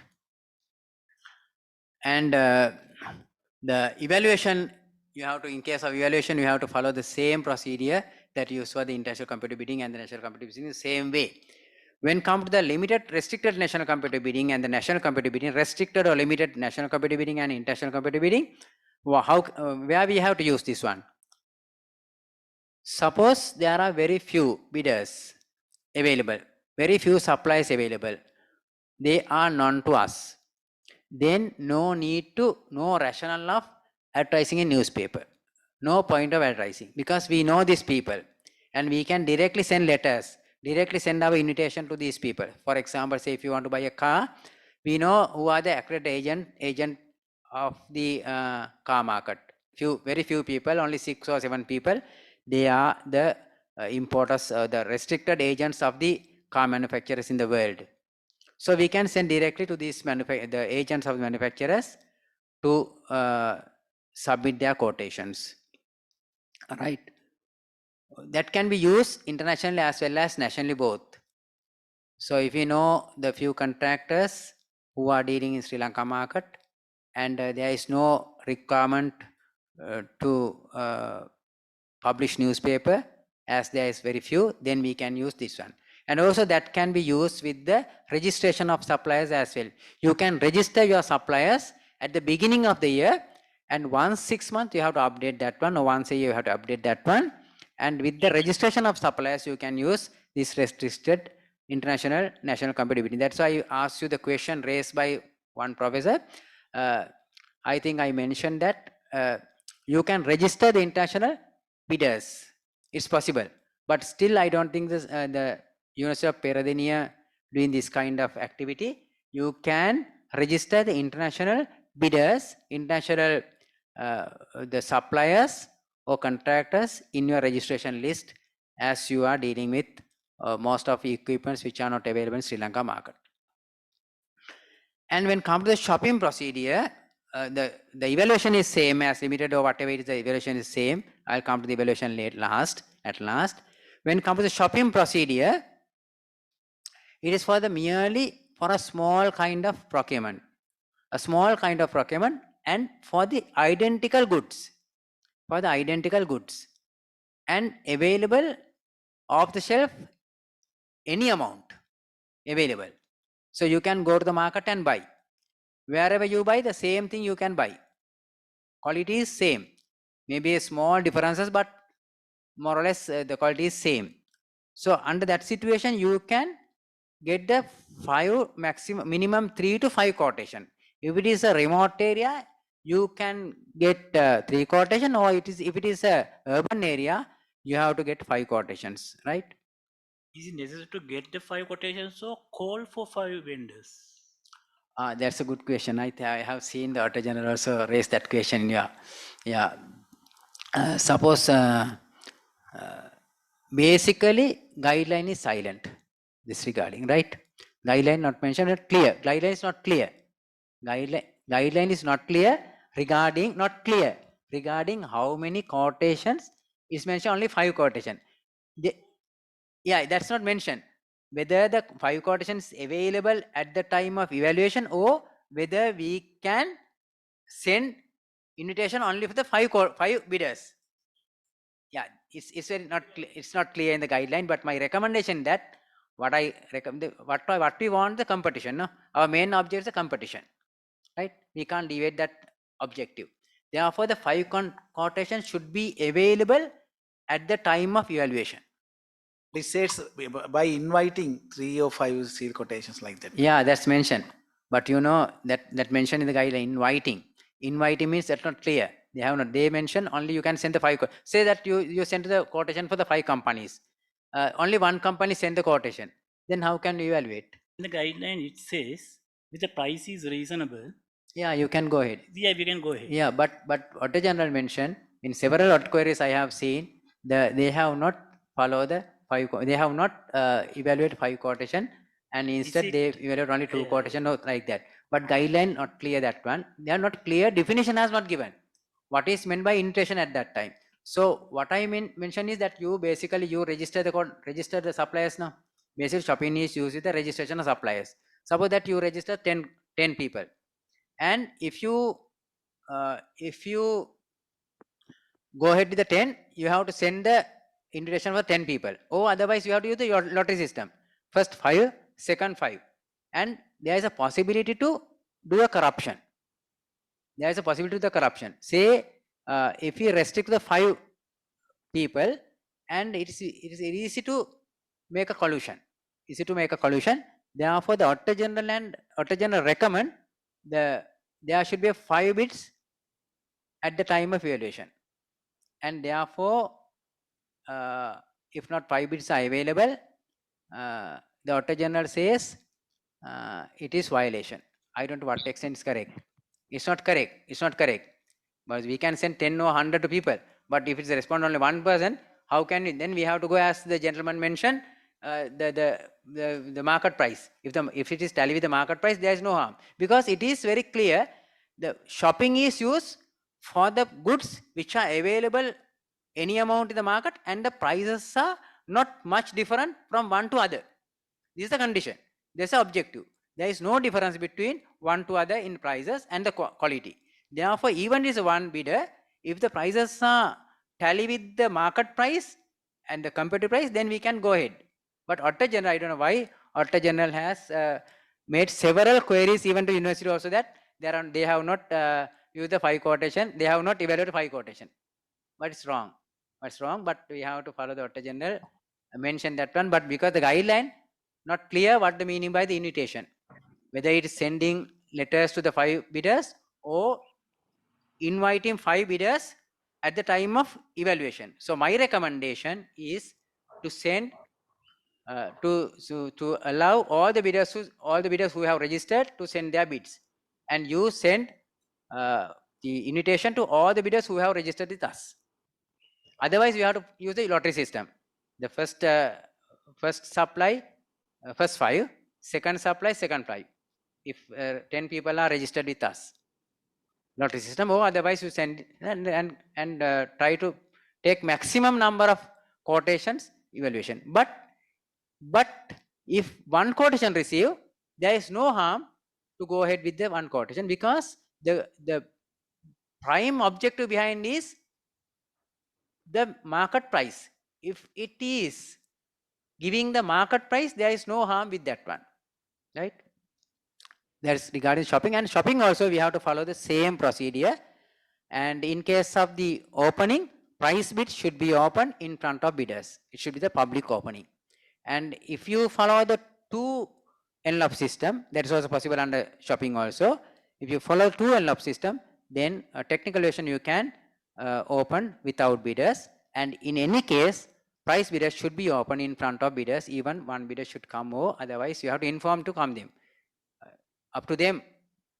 Coming or not, it's up to them. If they are coming, it's all right. If not, we can open. And when comes to the direct contracting, so direct contract is possible under several circumstances. There are 3 occasions. One is called sole source. Other one is called single source. The single source we can use under the emergency.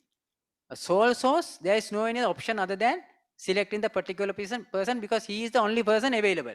There is no any other person. Then we can negotiate. Price negotiation allow under the direct contracting by the guideline. You can negotiate the price because there is no market price for that particular good provided by this single person. There is only single person. For example, a couple of years back, I remembered that we want to hire the person who can bring the things inside of the sea. We call him, I couldn't remember, the master divers. Only one available, master divers. Only one company. There is no any other person. Something happened in Sri Lanka, and the harbor people want to trace certain thing in the inside of the sea, and they ask only the harbor masters to go there. Now there are a couple of companies in Sri Lanka, and that kind of situation is available. Only one person is available. For example, the paintings, only one person. For the doctors, certain cases, only one doctor available for the entire Sri Lanka. Certain cases. So there is no any option. And also regionally also only one person is available. Then the direct contracting we can go ahead. But in case of single source we can use because there are a couple of people. We can select a one person because of some other reasons. If you have the justification to select this person, depending on his qualification and the things, we can select, but you have to have a justification when there are a couple of people. So basically when there is a, when there's emergency situation, crisis situation, you can use the direct contracting single source because there is no any option to go with the competitive method, and you have to finish the work, you have to do things a little bit hurry, and then you have to rely only one supplier. If he's a trustworthy man, you can go with him. And also direct contract can be used in some other occasion. Suppose that the repeat orders, also the kind of direct contracting. Suppose that we have purchased a kind of machine and machine agreement. The agreement mentioned that the certain kind of raw materials we have to purchase only from that company. The agreement says, for example, say we purchase a photocopy machine, Canon photocopy machine. They mention the agreement, toner should be purchased in the first 3 years. You should purchase toner from our company. Otherwise, we are not responsible for any defects happen to the machine. Then invariably we have to use the direct contracting method because it's governed by the agreement. And in other case, the emergency, there we can, if you have justification, you can go to the direct contracting single source. And repeat orders. The other one is a repeat orders.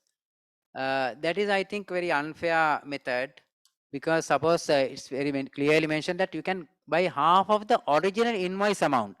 Half of the original invoice amount if we were unable to decide the total requirement at the inception. If we are unable to decide the total requirement at the inception and we purchase certain amount and now we are running without stocks, sufficient stocks, and we need the same things. And guideline have put two conditions. One, from the original invoice date and up to now 6 months should be not lapsed. And if it is in the 6 month and half of the original amount, half of the first invoice amount we can purchase from the same supplier.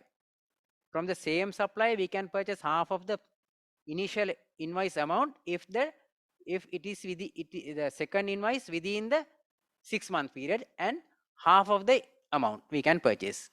There is no rationale of the half of these things, but guideline mentioned that one, repeat orders. All right. I don't know what extent is correct. I believe you got the point. Right. Only half of the original amount you can buy within the 6 month from the original date of the invoice. If the 6 month lapse you can't purchase, then you have to go to the same procedure adopted. And half of the maximum, half of the amount invoice at the original invoice. Yes, half maximum quantity. Half of the amount. Originally invoice. Say we originally requested 100 amounts, 100 protocol packets, right? And we ordered in month of May, right? And now we are running out of stocks. All the 100 has used, and now we want the same kind of paper.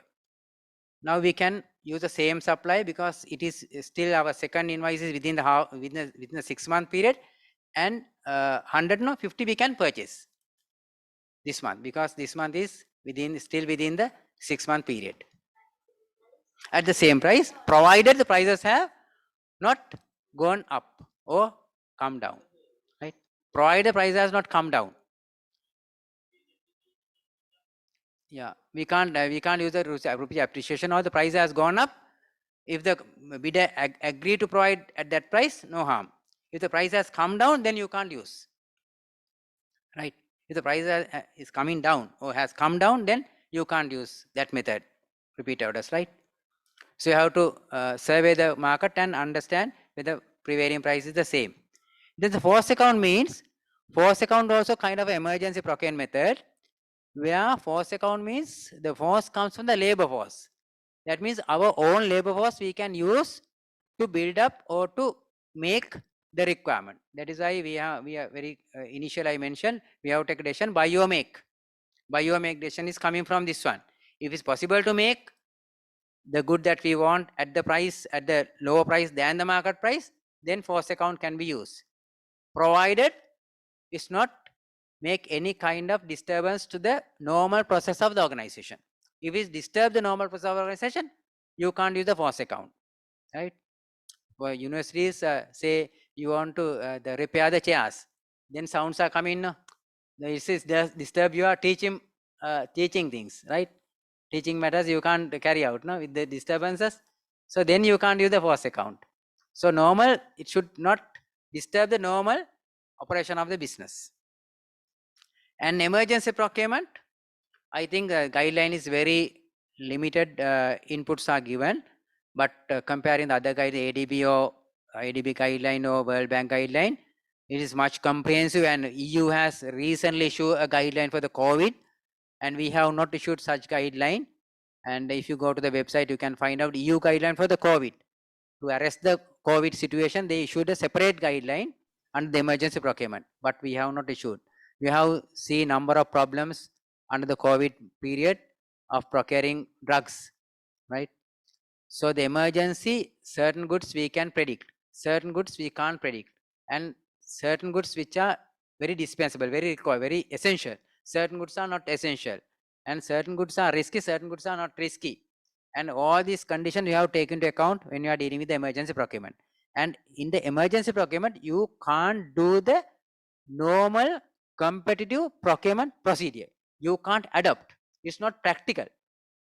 It's not practical to implement or use the normal the competitive procurement procedure. Then what you can do, you have to rely only one supplier or two suppliers. Then the guideline recommend direct purchase, repeat orders, and use the existed contractors, extension of existed contractors, existing suppliers, period. These are the three methods adopted by the guideline, but there are a number of other methods under the emergency rehabilitation method. And when it comes to the community participation, that is very good method in irrigation works, irrigation canals, or the irrigation tanks. Usually we use the community participation that we call the CBOs, use CBOs in procurement. And there are restrictions. We can't use much community organizations. The guideline given list of names. All other organizations we cannot use other than the list given by the guideline. Guideline means these are the organizations that can be used for community participation. Heavily used by the division secretaries and district secretaries for the construction works. But there are restrictions. The community-based organization should be within the jurisdiction of the division secretary, and they can't maintain more than 5 contacts at one time. Like that, there are a number of conditions, but which are not much relevant to the university. Therefore, I skip this one. And two-stage and two-envelope, I will go to this one. Two-stage and two-envelope methods are very essential to understand. Why? You can't go two-stage bidding process without the approval of the cabinet. Even a small one, you have to go to the cabinet and get the approval for two-stage procedure, because guideline mention that requirement. Even a small ones. Two envelope, no need. Why there is two envelope and two method? What is the difference? Two-stage, we divide our procurement process into two, technical and financial part. Technical part we call at a one stage, and financial part we call by another stage. That is the usual method we use. In the two envelope, only one stage, we ask bidder to submit their bids, one envelope, technical envelope in technical specific in one envelope, and financial specific in other envelope. And all the two envelope, we ask them to put into one out envelope and send it. But previous case, two stage, we use the two stages, two times. First, we open the technical specification and select the technical person, and then we go to the financial part, finance specification. But there's a big difference between these two. How can I put this way? So suppose that you are not expert in preparation of the estimates, preparation of the specifications, or preparation kind of the technical knowledge is lacking with you. You know only your requirement. You are not well aware how to put in the scientific words, right? And the there are number of options available in the market, number of alternatives available in the market. Under this situation, you don't know what to do. Then you can allow bidders to submit their specifications. So they provide various kind of specifications based on their technologies, based on their innovative approaches. They can submit various technical specifications. Then we'll take all the technical specification at the stage 1 and open that one. Not in front of the bidders, no need. And we can prepare using that specification given by the bidders. We prepare our own bids, own specification using the specification given by all the bidders, right? And then we send that our prepared one specification to all the bidders who have responded initially to submit their bidding documents using the specification given by us with the price quotations, right? With the price quotation or price specifications.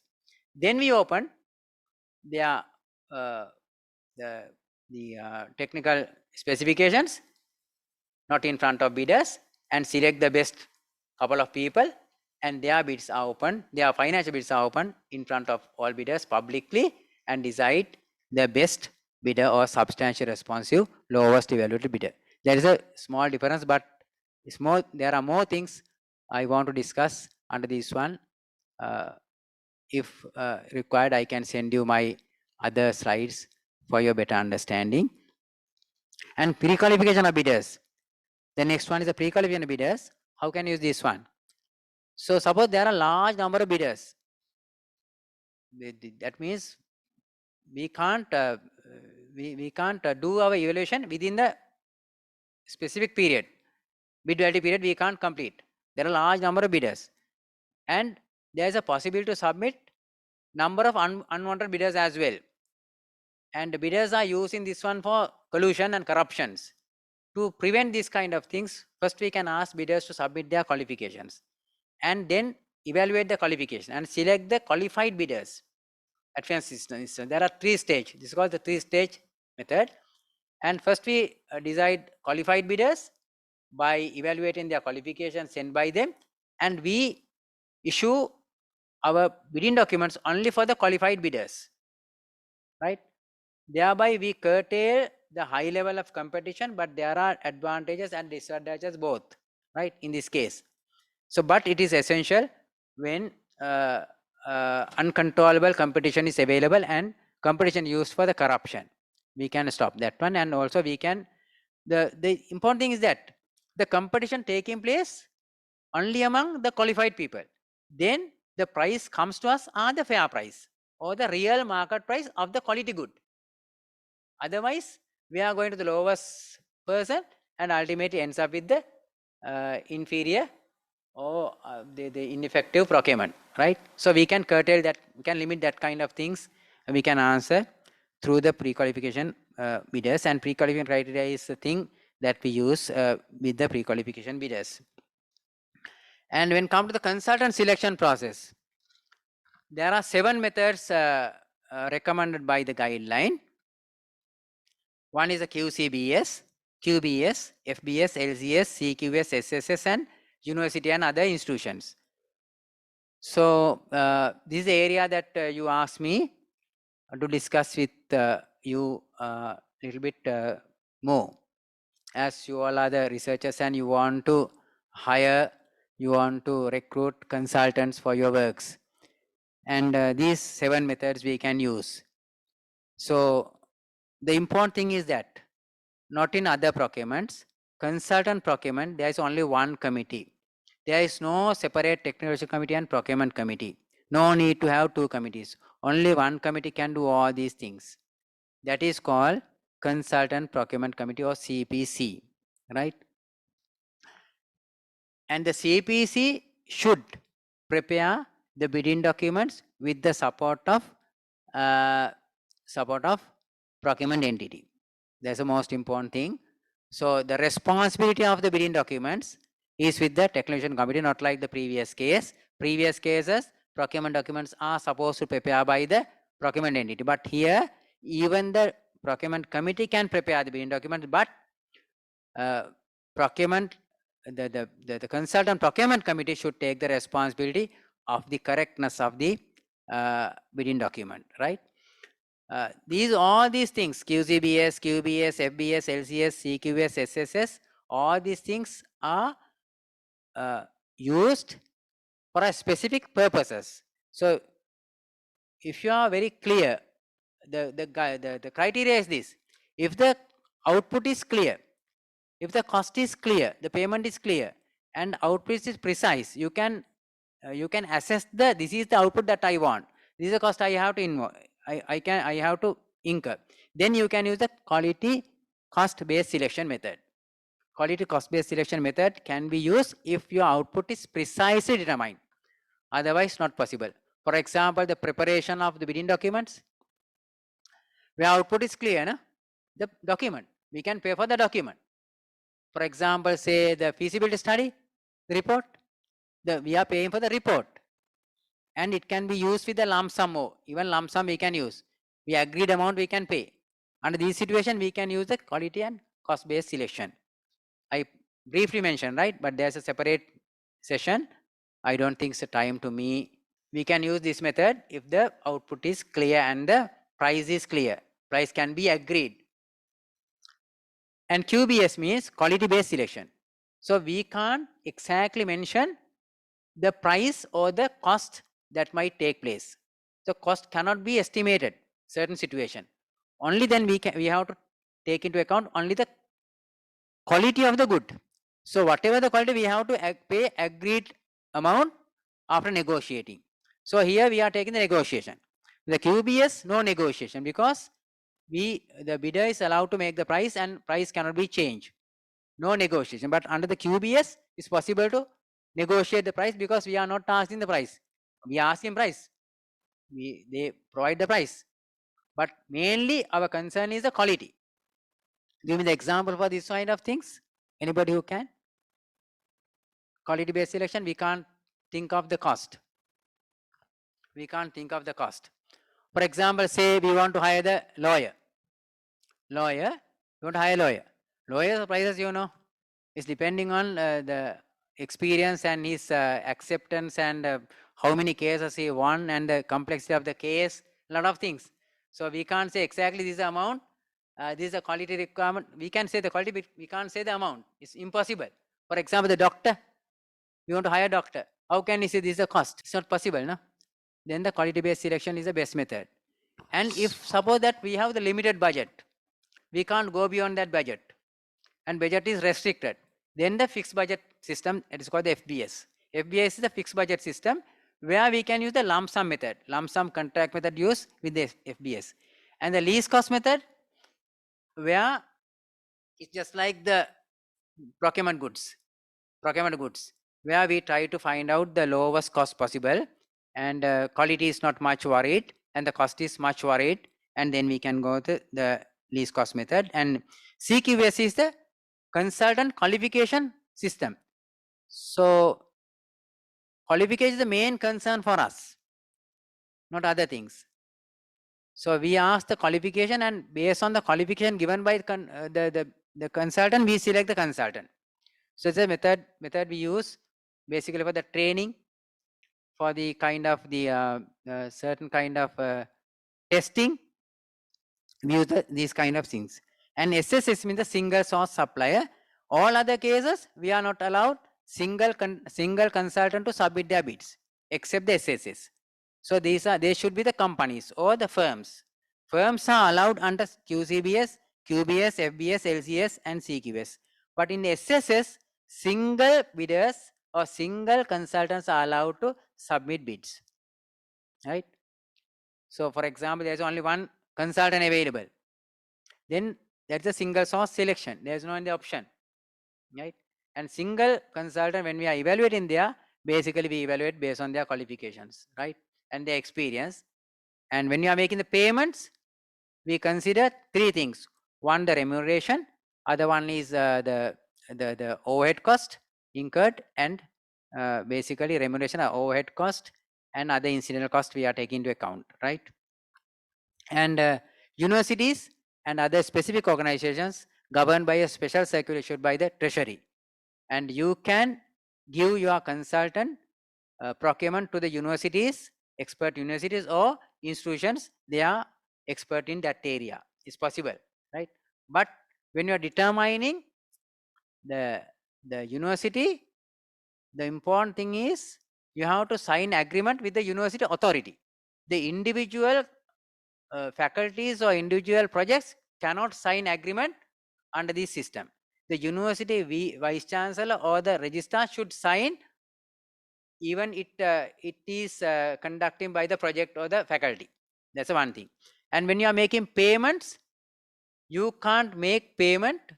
There's a criteria. The payment should be paid to the university, not to the consultant. Consultants are not entitled to take money. All the money should come to the university, right? And pay the consultant by the university according to norms, right? That's the thing, right? So it's happened. I think there's audit query here also, and there's a process. I have mentioned the process here, small letters. So you have to prepare the plan and prepare the EUI expression of interest, and you have to put a paper advertisement expression of interest, and CPC consultant procurement committee should review and approve that one. And after that, at the same time, you have to prepare the RFP as well and the TUR, terms of reference as well. Both documents should be prepared. TUR is a part of the RFP, and TUR determine the scope of the work. RFP is a document prepared by the bidders or the consultant, prospective consultants. They submit their conditions and prices on the RFP based on the TUR given by us. And TUR and the RFP are the same document, but two parts. And in case of evaluation, in case of the EUI, you have to prepare the long list. Expression of interest are given by various consultants based on our paper. But there are some consultants who are working with us, and there are some consultants who have worked with us, and there are some consultants who are working with some other sister organization. All the names we can gather and to prepare the long list. And after preparing the long list, we have to shortlist. You have to prepare the short list, maximum up to 7 consultants based on their qualification, right? So we have to evaluate the long list, the consultant of the long list, and decide who are the best 7 for us. And this best 7, once we select the best 7, they are only entitled to receive the RFP. That's the important point.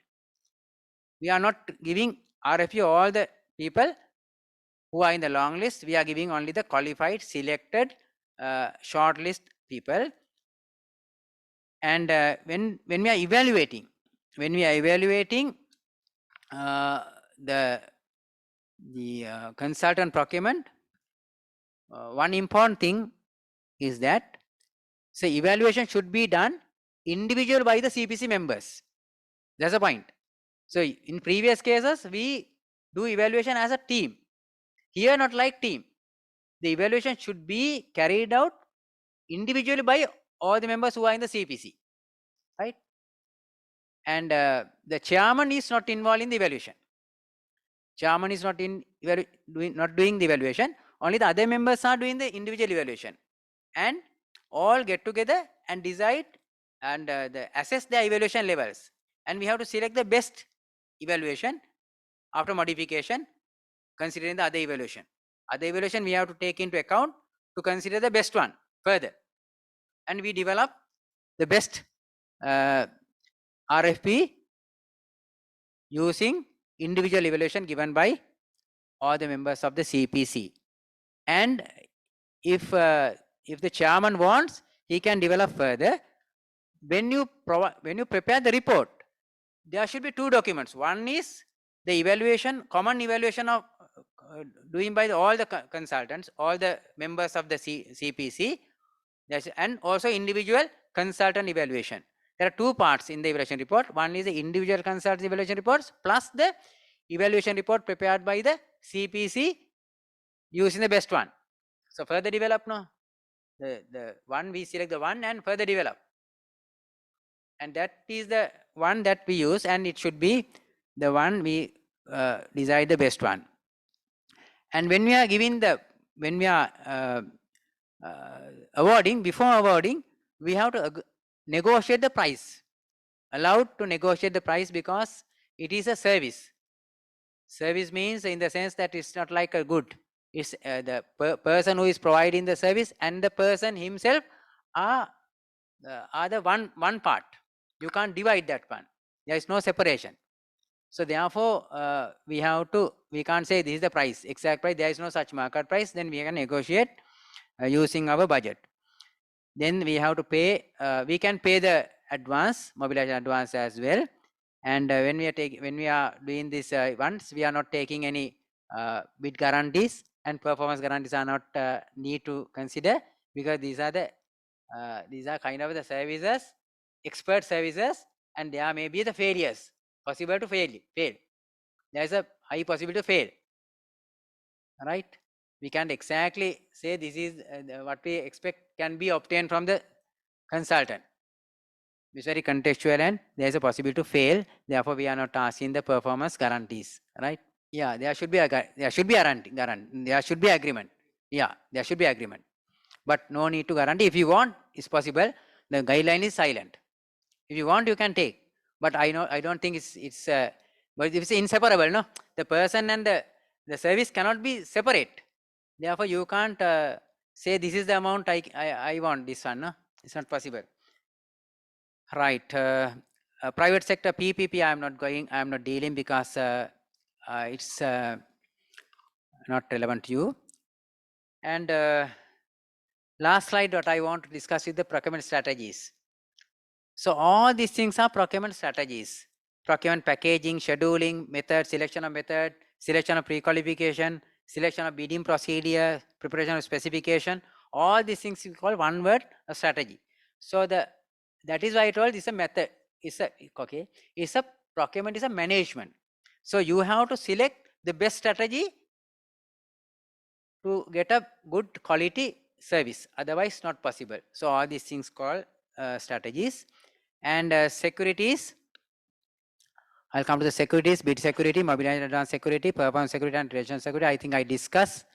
If you want, you can ask me any questions regarding the specifications. I think I have previously discussed this one with you. Now the time for you to ask me any question from your end to get any clarification. There's one question. When there are separate procurement procedures by funding organization, do the investigators have to adhere to local procedure by the university as well? It's a very good question. You know that our procedures, adopted procedures are restricted, our own procedures are restricted by the funding agency agreement or the loan agreement. Loan agreement say you have to use the guideline issued by the funding agents, the country who provide the money. Then precedence is that one. The guideline says, our guideline says, if the donor agency agreement says to follow their guideline, we need not to follow Sri Lanka guideline. We have to follow their guideline. Specifically, very clearly mentioned. Because the entire thing is governed by the loan agreement. Right? For example, the one of the project I was recently, I have been there. That is the Arabian country donation, Saudi Arabian fund. The Saudi Arabia says they have to follow the certain kind of guideline. They have given the guideline. Even the JICA also, JICA JEBIC, they are not recommending our guideline. They recommend their guideline to be followed. And ADB, World Bank, they also asked to follow. If they are silent, if the funding document is silent, then only we can use our guideline. That is the answer. I think, is that okay with you? And suppose that the university have prepared a separate guideline for the university. Do you want to follow the procurement guideline issued by the Treasury? If your guideline has, if your guidelines have been accepted by the Treasury, then only you can follow. Otherwise, no. You can issue a guideline, but it should be approved by the Treasury. Otherwise, not possible. then you have to follow the Sri Lanka, our guidelines. That is why I asked you to prepare your own guideline relevant to the universities. I think it's a job of the university commission to prepare the kind of guideline, because the university requirements are different from other organization requirements. You are heavily dependent on the international competitive bidding and international suppliers. Therefore, you have to have a separate kind of guideline, even for the international shopping. It is not recommended by our guideline, but it's required. International shopping is a must for the universities. Therefore, that method is not adopted by our guideline. I recommend universities to have a separate guideline for the international shopping, only for the university system. Excuse me, I am Lilant Samaranayak from the engineering faculty. I have a question just related to what you just mentioned. Now, like the international donors, can a local company who is working on a project with the university, who is the sole donor of a certain project, can that company declare the procurement procedure for that project, for example? If it's a local company, local donor, Yeah. then the Sri Lanka guideline. Sri Lanka again. Okay, yeah. Thank you.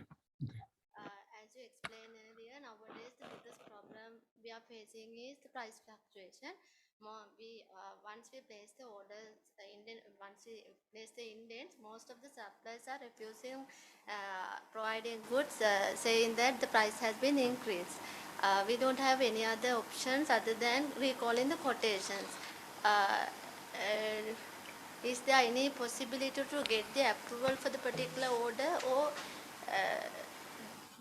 can you suggest any other options to process them? I think I answer your question morning. Before I come to this session, I asked one guy who is handling the procurement in the treasury. He asked the same question because somebody asked me that the prices are escalating and the suppliers are not giving 3-4 days quotations. Bidding period 3-4 days are not possible. So sorry, bidding period is not. They are restricted to 1 day or 2 days. Even though we ask 1 month bid value period, they are rejecting. They are opposed to give us. So what can we do? So according to him, he mentioned no such request made by universities so far. If you ask Department of Public Finance to deviate from the bid value period or the bidding period, not bid value period, bidding period, or the what I mentioned that earlier, 21 days, 5 days, like that. So you can deviate, it's possible, but you have to get the consent of the Department of Public Finance.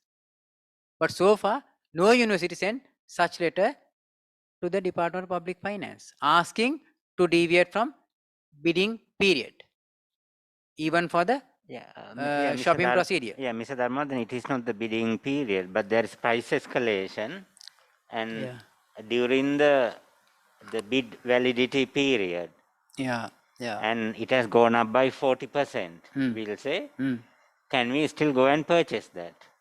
Yeah, so the thing is that when we come to the bid value period, bid value period is determined by ourselves. We say it should be valid for the 1 month or 1.5 months, like that. We mentioned that one. So we can say your bid should be valid for the 2 days, 3 days, like that. It's possible. It's not impossible, because the bid value periods are governed by the guideline, and guideline has given a certain kind of guidance to determine bid value period. That is a guideline given by the treasury. But this is just a guideline. If it is less than, they mentioned there should be a 49 days, and foreign bids 49 days, and CBSL goods contract 49 days. But if you are waiting 49 days, what happened? The bidder refused to submit their prices. The prices are escalating. That is why the Department of Public Finance mentioned that no university has requested to deviate from this guideline. So if you ask the department to deviate this guideline, they mention they allow. They know that there is a escalation situation and prices are the hyperinflation situation. We can't keep the price as it is for a period more than 3 days, and not allowing suppliers, not keeping the price suppliers for more than 3 days. Therefore, you want to reuse your bid value period. It's possible, but you have to get the consent of the Department of Finance to deviate the suggested bid value period given by this one. Sir, actually this is not regarding the bid validity period. Even the bid validity, within the validity period, they are not providing the goods since the price escalation. Yes, come to your question seriously. There are two methods. Yeah. One is you can put a price escalation formula in your bidding documents, right? There's a possibility to put a price escalation formula. If it go beyond this much date, these are the factors we are taking into account to determine the price.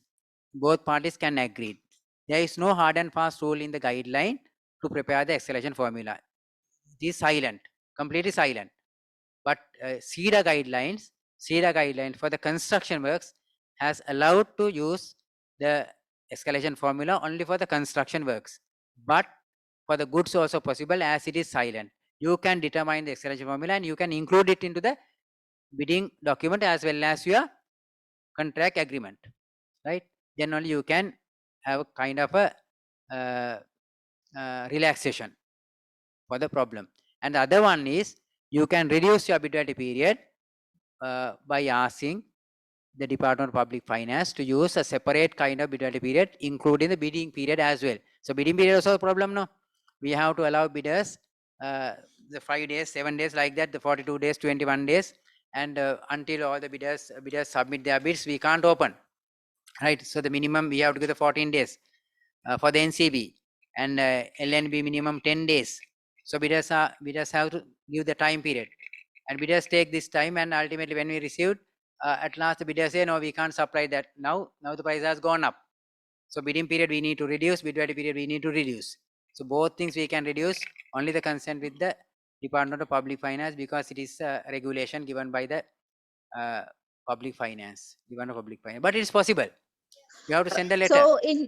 So in such cases, Mr. Dhammaratna, our only option is to recall the tenders with that consent, isn't it? There is no other than recalling the tenders. Yeah, There is no, with but a how can request we to conduct? This is reduce very the impractical, no? no, Not practical. to reduce the bid validity period, we can make a request. And then because if the suppliers are not able to provide the equipment or the items, even though it is within the bid validity period, since the due to the price escalation, we cannot process unless we, of course, purchase reduced quantities. Yeah, you are correct. I think the answer is the same. What I can, this is a procedure given by the guideline, and you have to get the consent of the Department of Public Finance if you want to deviate. Yes. Right, of this bid validity period and bidding period both.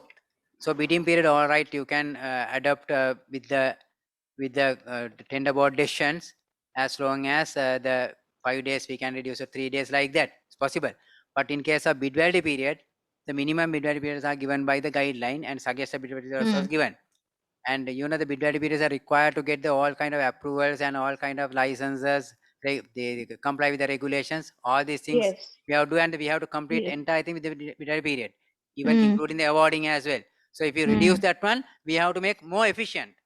Suppose that we reduce the bid validity period, then we have to more efficient. We have to complete the evaluation half of the period, and we have to award within the period. Otherwise, we have to extend the bid validity period. Then at the time prices are going up. So it's depend on your the efficiency. That's so I know the this is a problem. So you take time to evaluate. Yes, thank you. That's a possibility to apply the price formula given by the public. Yeah, it's the best method. Administration, it won't be a problem. Yeah, it won't be a problem. You can use for the even for the, as I mentioned you, the other option is if you ask to quote in the dollar prices in case of the international shopping, then there is no problem at all.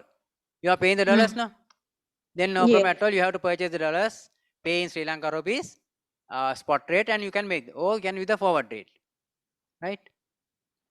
It's possible in case of international shopping. That's why I asked you to, as you are doing more international shopping, international purchasing, it's better to have a international shopping procedure for entire university system, or the rate contract, other words. That's possible for local procurement also, Mr. Dharmarathan. What? Asking to quote in dollars and then to make. Yeah, why not? Why not? It's possible, no? The guideline is silent. Yeah. You can ask even the local bidders to quote dollar prices if the goods are produced in other countries. If the goods are produced in other countries, that is, Right. otherwise no. You see, we have this ongoing issue currently because we have given purchase orders with the Yeah. regular bid validity periods, and Yeah. now all the suppliers are getting back to us and saying that they can't, Yeah, deliver yeah. the goods. That's the Yeah. situation. Yeah, I So can understand. We know beforehand, this we can situation. apply all these, but then afterwards, then, we have to go for recalling with, these other measures in place. Thank you. So manufacturing here by using the materials importing from the I can international follow you. market. I can hear you. The goods producing here using the materials import from the other country that case also that we can use the dollars. No, it's not possible. Then Sri Lanka rupees, because the goods are produced in Sri Lanka. No? Yes. Then you can't. So, Mr. Dharmadhan, excuse me, is there any formula for the standard formula for the price escalation for goods and services? No, that's why I told you, the system should have to adopt that kind of procedure, because you can use the price escalation formula given by the CEDA for the construction works. CEDA is given Construction by only for the construction works. constructions, no? Yeah, Then I yeah. am asking for the goods. There is no such rules in Sri Lanka, but you can develop that one if possible. Can't we apply that percentage given by the construction? No, not possible. Not possible. Question you can ask me. Mr. Dharmadhan, this is Rubika Rajakarna from the Science Faculty. Yeah. How we have called for quotation for an equipment. It's happening right now. We got the quotations. The amount allocated. This is from a research grant. Amount allocated is, for example, 200,000. But the lowest quoted is 900,000. Can we still go ahead? What is the upper margin? Like how many times more can we go for? Can I intervene, Rupika? I think, sorry, Mr. Dharmadhan. Yeah. I think Rupika's question should go to the grant body, not to this is nothing to do with the procurement, right? Actually, the granting AB body is has talking given that you as- 200,000. So Yeah, you should ask from them. I understood her question. She mentioned that the budget allocated is 100,000, but the lowest bidder's price is somewhere around 900,000, right? Yeah, Then, 3 times more than 3 times more. yeah, then it is a problem of budgeting, not the procurement. So you Yeah, have to increase there's your money budget in the amount. grant. There is Granted money money. in the grant. The vote transfer is possible. It's allowed by the grant awarding body. Is it? But I think Mr. Arambat is possible not to increase the. There is can no I now, enough provisions. if you have funds, if transfer is allowed between different components, what Can submit the revised budget. Yeah, It of should, course, yeah. the budget should be revised. Sometimes Otherwise, procurement we method- can't allocation to Yeah. implement the procurement process. We want to get the 900,000 equipment by using 200 allocation. Then we have to get. no, even if the if funding agency allows you to transfer between different items, then it is not a problem. There is I want to add some more to this one, because what I request your ADs and the AD means assistant director, sorry, the registrars and the bursars, assistant bursars and assistant registrars to communicate your head of the department and the central office bursar and registrar, whatever the situation arise. Don't take decisions isolately. It's not good thing. Are the hand quotations allowed? I mean, to say we can sometimes we have to get hand quotations, right? Is that allowed? And The guideline is silent regarding the hand quotation or the means of the quotation. So there is no such method given by the guideline. Whether you treasury e-procurement is available and you can use the e-procurement method, right? Through that you can get the emails, restricted emails, and it's easy method. They are coming for the training. There's a separate project in treasury. These people are coming and demonstrate their system. It's possible to call them. I am not aware of the e-procurement, and you can ask these guys and they will demonstrate the procurement. That is the best method. Instead of sending people to collect the, then they keep the margin, their margin, and bring the prices, or they bring prices from one shop, or the quotations from one shop. About grievance redress, say for example, we have purchased something and during the warranty period, we find some faults with the machinery, and the company is not willing to sort of, rectify the situation. What measures can be taken, for example? Are there anything in the guideline that we need to be aware of when we are looking into this? Give me the example. Say for example, we have bought an equipment from a company, and then we start using it, and then the people who are using the relevant equipment make complaints saying that there are faults with this particular model or whatever, and so on and so forth. And then when we communicate this to the company, they take a long time and they don't provide us with a solution. But we are still within the warranty period, and the machinery keep failing. I suppose the only option is to report this to the procurement committee and then blacklist this particular supplier or some such thing. But other than that, I mean, are there things that we need to be aware of when we are handling this sort of a situation? How can we Yes, address this yeah, I can give a good example. Professor who is the chaired director board, he repeatedly mentioned several occasions that one of the machine they purchased, and still it is in the warranty period, and they are not attending to repair of the one of the defects in the machine. And he sent repeatedly letters, but they have not responded, and still the problem remain. And he asked me what kind of things that we can do. So then I told him that only option is to encash their performance guarantee. When try to encash the performance guarantee, what happened? It has also expired. And then what the reason is, they told that we have to hire the expert from the Singapore, and under this situation, no, he is not willing to come here, and there is no any option other than that one. So that is why we need to have a kind of a comprehensive agreement. If there is any lacking part, if there is any deficiency in agreement, this kind of situation happen. The agreement allow us to use our own workmanships to prepare that one and to take entire responsibility by them. That's not possible. And also the other option is the insurance. If it is not working, there should be an insurance method to cover the loss that we incur. These are the only option available at the moment for these kind of things. So both are not available. There are no insurance. There are no any kind of performance guarantee. And now it's remain, I think, more than 100 million worth machine. Yes, it is still under the warranty, but only thing is, they mentioned that they have to take a person from Singapore, and it's not possible to come. He's not agreeing to come here under this situation. Yes. Huh? Yes. That's the thing. In a we situation have not where checked whether the company have the workmanship or not. That's no side. We have not checked that one. That is why I told you, when we are preparing the specification, we have to check the specification in the market. So even we are preparing the specification, technical specification at the level of institution, we have not checked in the market.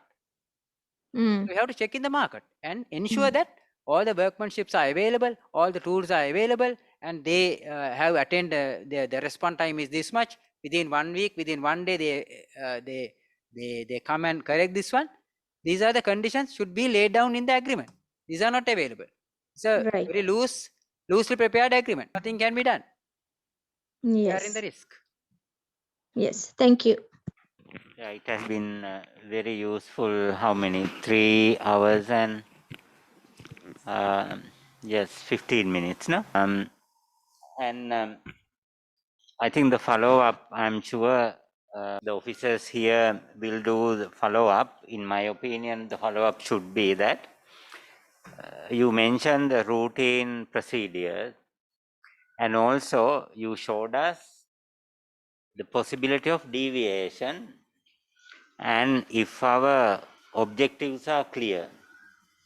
And these deviations can be internal, or else these deviations can go beyond us and get permission from Colombo. We have not done these things. So therefore, I think what we need to do is to document all this and then submit it to the Finance Committee. His lecture has given some insight into this deviation or alternative approach. I think when we want to take decision, that is what we expect from our officers. They have been doing that by and large lately. What I say is, show us a way to do this. Then they are using credit card, some of them, for both local and foreign purchases, and we reimburse. Credit card to be used by the Vice Chancellor for these purposes has been discussed for several years, but no decision has been taken to. It's allowed by the treasury. Yeah, purchase one. Yeah, no, we have. You have not adapted that. We have not adapted.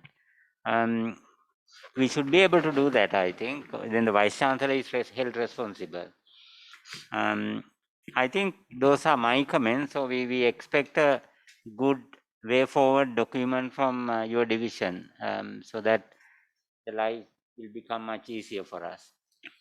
I think with those things, and once again, Professor Janaka Ekanayak is the chairperson of URC. He's abroad at the moment in London. And Damayanti is deputizing for him or substituting for him. And thanks, Mr. Dharmavardhana, once again.